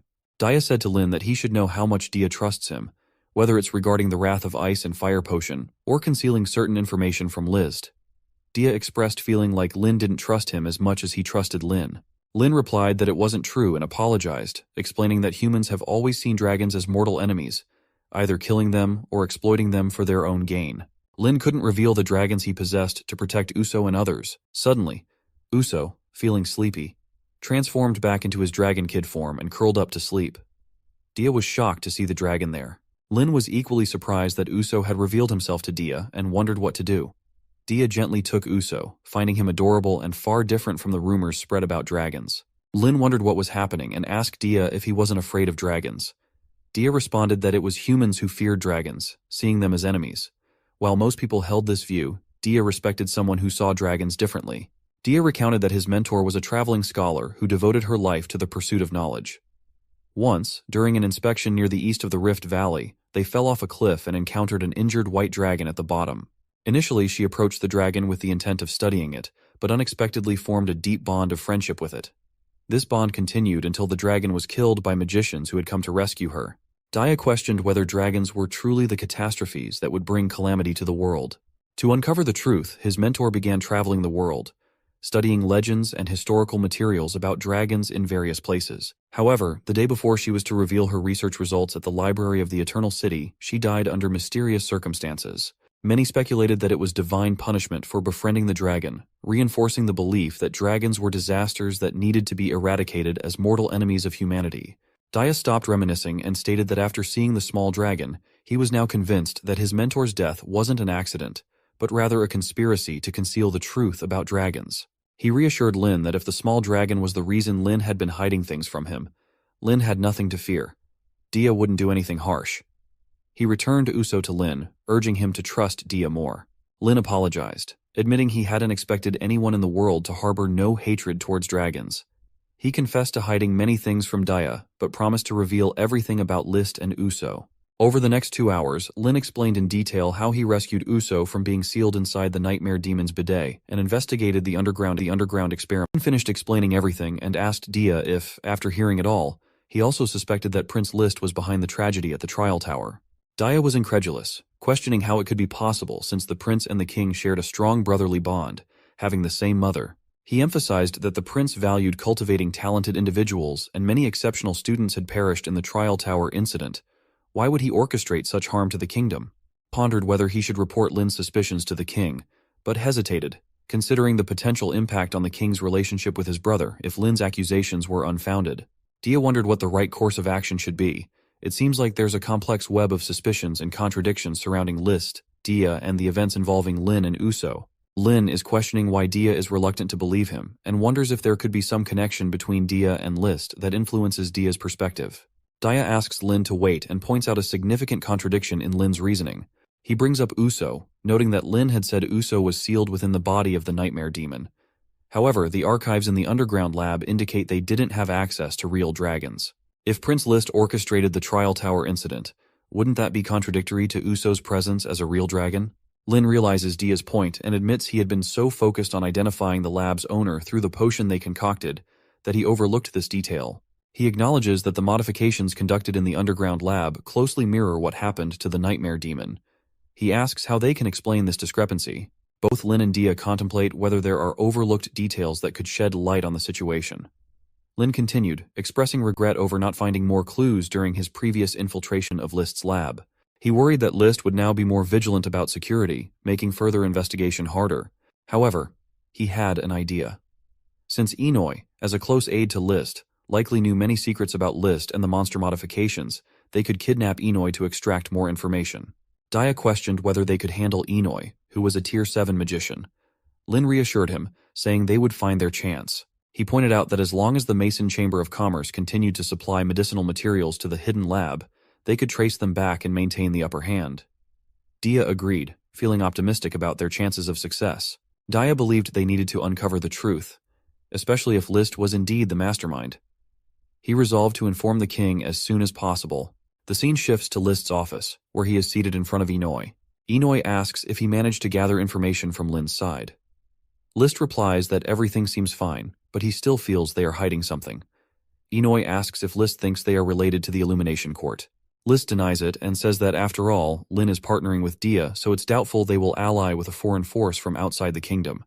However, he still feels a bit uneasy. Inoue states that a genius prodigy like Lin, who suddenly emerged from nowhere, surely possesses many secrets of his own. He also mentions that there might be things List cannot do due to his status, but he is certain that the Dark Court might be of assistance. List agrees and asks how he could have forgotten about their old friend, the Dark Court, master of the Fake Kingdom. Yeah, the Dragon Blood Potion's research was their special offering to him in exchange for his cooperation, and he had helped them conceal their huge forces in the kingdom. There was no one more suitable than them to do things quietly in the dark, and List was sure they wouldn't mind helping him with a small favor. The scene shifts back to Dia and Lin's research lab. Lin sneezes, and Dia asks if he is okay. Lin agrees and mentions that he has a feeling someone is watching him closely, giving him chills every time he thinks about it. He reflects on how Dia and he have been spending most of their time in the experiment lab. To avoid raising any more suspicion from List, they decided to present the somewhat disgusting Maizena potion as their new research topic. Additionally, they urgently need to submit their research results to the Academy soon. Otherwise, they won't accumulate enough credits for school. Lin also needs to find time to produce the Dragon Blood Potion, but his progress hasn't been as smooth as he expected. One of the ingredients in the ancient Dragon Blood Potion formula requires a blending potion, but the records about this blending potion in the Book of Potions are so controversial that he can only keep experimenting with it one by one. He heads to his ranch and asks Yaya to try the potion he brought. As Yaya drinks the whole potion, he feels different and tells Lin not to say he did it on purpose. Lin thinks that as a result, Yaya's enthusiasm for becoming stronger continues to wane. After a few days, Yaya is hiding behind a rock. Lin comes over and reassures him, saying not to be afraid. He mentions he has studied many potion books and asks Yaya to drink the new potion, assuring him it will work. Yaya reluctantly agrees, pointing out that Lin has said this several times before. After drinking, Yaya asks where the Dragon Blood Potion is. That marks their success in producing the Dragon Blood Potion, and Lin receives the rewards for it. Lin comments that he is very interested in both potions and suggests they go home immediately to produce and test them. Yaya agrees but asks why Lin didn't work on the other potion first and why he has to suffer. Lin asks him to calm down, explaining that it wasn't because he didn't want to share the joy and sorrows with Yaya, but simply because the Dragon Blood Potion couldn't be produced until now. According to the magic tome, the potion requires the blood of a dragon whose ancient bloodline has been awakened. Therefore, Yaya will have to undergo that process first. Yaya seems sad, and then Lin says that if Yaya doesn't feel like drinking it, they can put it aside for now. Yaya agrees, but then says he'll just drink it anyway, asking what the worst that could happen is. Maybe turning into something weird. He drinks the potion quickly, commenting that it tastes a bit different from the last one. When nothing happens, he asks Lin if it worked. Lin replies that he is afraid not, and explains that the likelihood of failure is higher if there is no immediate reaction. Just then, Yaya says he is starting to feel something. He begins to levitate, and the surroundings turn a royal red. Lin wonders if the potion is really working. He realizes that Yaya's ancient dragon bloodline is about to awaken. However, a large amount of fire attribute magic is lacking for the awakening, and Yaya's health is rapidly declining. Yaya's health points drop to 80 out of 100, and Lin is urged to take action. Lin was surprised to hear that the fire attribute magic wasn't sufficient. He quickly used his own fire magic to aid Yaya, regretting that he didn't know earlier that more fire attribute magic was needed. Otherwise, he would have prepared magic-enhancing potions. Despite Lin's additional magic power, it still wasn't enough. Yaya's health points continued to decrease, reaching 61. Lin urged Yaya to hold on and suggested they return to his dragon nest. Yaya agreed, and they hurried there. At the nest, Lin mentioned that the ancient Devon Awakening Potion could potentially help Yaya awaken his ancient bloodline, but it needed to be used wisely to avoid Yaya turning into an undead dragon. Lin worried that this might already be happening due to the insufficient fire attribute magic. Looking around the nest, Lin couldn't immediately spot Yaya and saw his health points drop to 29. He anxiously asked if Yaya was all right. Yaya replied that he was feeling slightly better than before, but still in pain. Lin commented that it was a relief to see Yaya's health points slowly regenerating, even though he couldn't see him. He noticed a change in the surrounding temperature and wondered if it had dropped. Suddenly, the area began to shake, startling Uso from his sleep. Lin called out to Yaya and discovered that the medium-sized fire dragon nest had lost a significant amount of power and was on the verge of collapsing. He was asked to spend 20,000 gold to repair its fire attribute magic. Despite repairing it, Yaya's health continued to decline due to the strain of the awakening process. Lin repaired the nest again, using up more of his remaining gold, leaving him with 40,115 gold. The nest threatened to collapse once more, requiring another 20,000 gold for repairs. Lin grew concerned about how long this would continue, and how much more magic power it would take to fully awaken Yia's ancient dragon bloodline. He was informed that the gold was being consumed too quickly, and that he only had one more chance to repair the nest. Just then, Uso approached Lin and asked if Yia was inside the volcano nest. Lin explained to Uso that Yia was in the process of awakening his ancient bloodline, which required a significant amount of magic power. With only one chance left to replenish it, Lin used it. However, Uso observed that the magic power wasn't sufficient. Lin asked Uso what he planned to do next. Uso suddenly levitated, revealing that after a long period of dormancy, the magic power accumulated within him was enough to level up to Tier 3. Lin understood that Uso had leveled up, but he couldn't feel happy with everything that was happening. The warning for the nest to collapse soon flashed again, and Yia's health continued to decline rapidly, prompting Lin to act quickly to save him. Yia's health dropped to 11, leaving Lin desperate and unsure of what to do. As Yia's health reached 10, Uso unleashed a super strong dragon breath on Yia's nest. Yia roared in response, and Lin felt the intense heat. Afterward, Uso reverted to his kid form and was held by Yia, who thanked Uso. Yia had now ascended to Tier 4, possessing skills such as Bite, Smash, Dragon Breath, Dragon's Might, Intermediate Fire Magic Immunity, and Physical Immunity. His magics Sagery's powers included Flaming Bomb, Intermediate Shield, and Intermediate Self-Healing. Yia's experience points were at 968, white out of 1,000, and his healing points were at 88 out of 100. Lin wonders what had just happened. Yia explains that Uso used the life energy emitted during his leveling up and transferred it to Yia through his dragon breath. Thanks to Uso, Yia was able to awaken his bloodline. However, Uso mentions that he will now need to consume 3 times more magic power than usual to level up in the future. Uso doesn't mind this change, as long as he can continue playing with Yia every day. Lin praises Uso for his actions. Reflecting on Yia's thrilling awakening incident, Lin notes that Yia has been guarding Uso diligently ever since, grateful for Uso's help during his awakening difficulties. To prevent any accidents after the ancient bloodline awakening, Lin had taken precautionary measures. Yia purchased a fire attribute magic potion costing 500,000 gold, borrowed from Dia. Lin also mentions that they successfully produced the Dragon Blood Potion using Yia's awakened ancient bloodline, despite the challenging experience of consuming the potion. Lin and Yia experienced the potent effects of the Dragon Blood Potion, propelling them through their training missions until they reached the final one. Lin was congratulated for successfully clearing the training, and access to the Dragon God Arena was imminent. Upon arrival, they were warmly welcomed. The arena was currently selecting an opponent for Yia's upcoming battle, with Lin instructed not to leave the spectator platform under any circumstances. Lin marveled at the grandeur of the arena and asked if the battle would commence immediately upon their arrival. An opponent was selected, the ancient Steel Dragon, matching Yia's tier. Yia was asked to prepare for the battle ahead. Seeing the opponent, Yia confidently stated that he was born prepared. Lin and Yia learned the rules. If one dragon couldn't fight back or accept defeat, the other would be declared the winner. Victory for Yia promised high experience rewards and a further 10% awakening of his ancient dragon bloodline. Lin would also inherit all skills used by the opponent during the battle. Excited by the prospect of further awakening his ancient bloodline, Yia eagerly awaited the battle. Lin was pleased to learn that steel attribute magic and compound magic could only be cast by a Tier 7 magician. Observing the strict penalties for failure, Yia potentially losing a significant amount of experience points or having 10% of his awakened ancient bloodline deducted, and Lin forfeiting the opportunity to inherit any steel dragon magic skills. He remarked on the severity of the rules. They had only one chance to either defeat or lose to each ancient dragon. Lin asked Yia what he thought about starting the battle, given their single opportunity.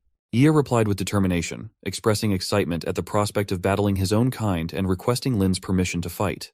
Lin reflected that despite Yia's awakened ancient bloodline, he still retained a childlike demeanor. Nevertheless, Lin believed that Yia's fire attribute should be effective against the steel attribute. With Lin's approval, the battle commenced. Yia charged at the steel dragon, declaring his dominance. The steel dragon retaliated, and Yia managed to dodge the first attack, boasting about his evasion skills. However, the steel dragon's second attack struck Yia, causing him to be thrown and collapse to the side. Lin noticed Yia's health had decreased by 10. Yi found himself unable to move and wondered if this was paralysis. The steel dragon struck him several more times, further reducing Yi's health by another 30 points.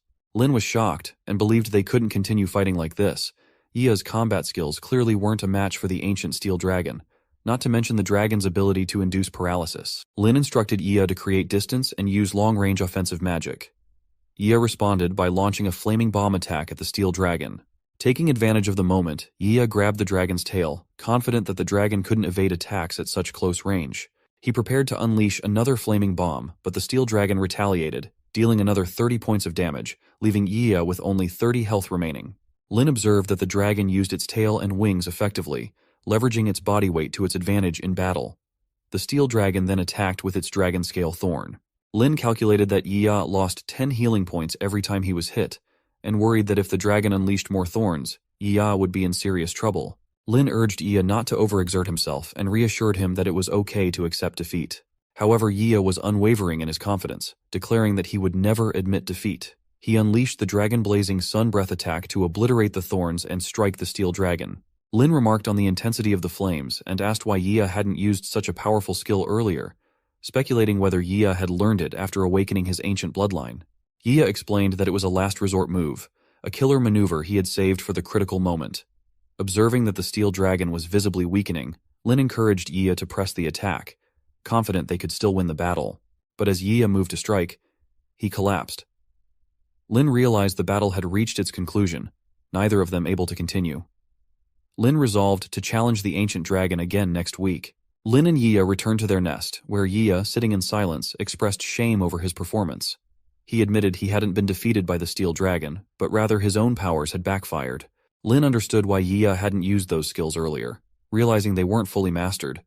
Lin comforted Yi, reminding him that awakening his ancient bloodline was a recent development, and mastering its powers would take time. Lin assured Yi they would reclaim victory in the next battle. Yi insisted he could have won that round and regretted not using his Devson breath sooner. Lin gently questioned whether Yi had become afraid of losing, teasingly suggesting he had turned into a hurdy dragon. Yi bristled at the suggestion, showing his anger. Lin believed provoking Yi was the best way to motivate him. Lin encouraged Yi to reflect on how the ancient steel dragon had attacked him, suggesting Yi could learn to use his wings, tail, and body to his advantage in future battles. Lin reassured Yi that just as the steel dragon would grow stronger, so would he. Uso added that Yi would indeed do that, expressing confidence that Yi would become much stronger than the steel dragon. Yi felt greatly motivated, affirming that he would surely triumph in the next battle with the steel dragon. Lin agreed, saying they would give it their best together. The scene then shifted to Prince List's secret chamber, where he angrily broke a teacup and demanded to know what the Dark Court was up to. He instructed Inoi to investigate Lin's activities and questioned why it was taking so long to find him. List expressed frustration, asking if they no longer wished to cooperate. Inoi urged List to calm down and presented a secret letter sent earlier by the Dark Court. Inoi humbly requested that List review its contents. Taking the letter, List remarked that he was curious to see what kind of explanation they would offer this time. As he read, he wondered if Glenstone might be returning secretly and ahead of schedule. Inoi asked if Glenstone was the principal of Iris Academy. List confirmed this and speculated that Glenstone might be returning to investigate the Trial Tower incident. He explained that this situation had forced the Dark Court into hiding, and they had only been able to send the letter because Glenstone had temporarily lost track of their whereabouts. List commented that the Dark Court was certainly something else. Inoi asked what was troubling him. List explained that they wanted the Dark Court to deliver Lin to them, seeking their assistance in dealing with him. He revealed that a dormant dragon was hidden inside the Nightmare Beast, which the Dark Court had released into the Trial Tower. List recalled that Lin had taken this dragon with him after defeating the Nightmare Beast. Inoi was astonished, noting that this wasn't just a drake, but a true dragon, as recorded in historical texts. He questioned whether the Dark Court possessed real dragons. List confirmed that he had asked them before, but they had remained silent. Now, in their predicament, they were finally willing to share information. List explained that the sleeping dragon possessed the ability to shapeshift. He recounted how, during his investigation of the Wrath of Ice and Fire potion after the intruder incident in the experimental lab, he had gone in search of Lin. List suspected that Lin was hiding something from him, but Dia was present to support List's testimony. From Lin's demeanor, List deduced that Lin had likely used the sleeping dragon's shapeshifting ability to disguise himself as a student and preemptively inform Dia of developments. Inoi asked if List was suggesting that Lin and Bai were collaborating to deceive him. List replied that Dia was heavily influenced by Lin and viewed dragons as benevolent creatures, which List found laughable. It was natural for Dia to want to protect dragons. Regarding Lin, List expressed surprise that Lin wasn't afraid of the sleeping dragon. List speculated that Lin would have likely killed it on sight, raising questions about why Lin had lied to him. Inoue suggested that Lin might have been the intruder who broke into the experimental lab. If true, Inoue reasoned, Lin would have knowledge of their lab, possibly aided by the Mason Chamber of Commerce. Inoue questioned whether the chamber had joined forces with Lin, betraying Inoue and List. List admitted he had underestimated Lin, considering the possibility that not only the chamber but Dia as well might be aligning with Lin's ambitions. List wondered if Lin's goal was to bring him down, making Lin the Academy's new prodigy even more famous. Despite this, List resolved to help Lin achieve his aims. He instructed Baxton to contact Iris Academy, suggesting it was time to give Lin the opportunity to challenge List's authority. The scene then shifted to the Academy, where Lin entered a room and asked Yisha's teacher if she was looking for him. Yisha told that Lin and Augustine were the most outstanding students of their generation. The Academy planned to organize a special final exam in the realm of trials for other students to observe and learn from. They hoped this initiative would inspire other students to strive for improvement in their own training. However, the Academy never required both of them to do this for nothing. In addition to a generous amount of study credits, the winner would also receive a special reward from Listband. Augustine had already agreed to the duel, and she asked if Lin intended to take part. Lin thought he would love the chance to duel Augustine, but if Listband was involved, there might be a trap. He was tasked with defeating Augustine without using dragon magic. If successful, he would be rewarded with 3 fragments of the water dragon and 50 magic experience points. Lin considered that since he already had 7 fragments, these must be the final 3, so he had to accept, regardless. He knew he would have to figure it out as he went along. He accepted that and thought there was still 1 more week to prepare until the end of the semester. As such, he devoted all his energy and time to his magic training, preparing not only for his upcoming duel against Augustine, but also for any potential future dangers. He wasn't the only one with that thought. Lin and Augustine trained together, both focusing intensely on their preparations. Augustine mentioned that she had been training vigorously, and Lin replied that he had been doing the same. They both agreed that their current level of training wouldn't suffice, deciding to increase their training by another 4 hours that day. The scene shifted after a week, when the semester concluded with Lin's duel against Augustine. As the battle commenced, Lin unleashed the chain fireball, while Augustine countered with a lightning storm. In response, Lin employed the chain fireball serpent, and Augustine used the wind hardness spell.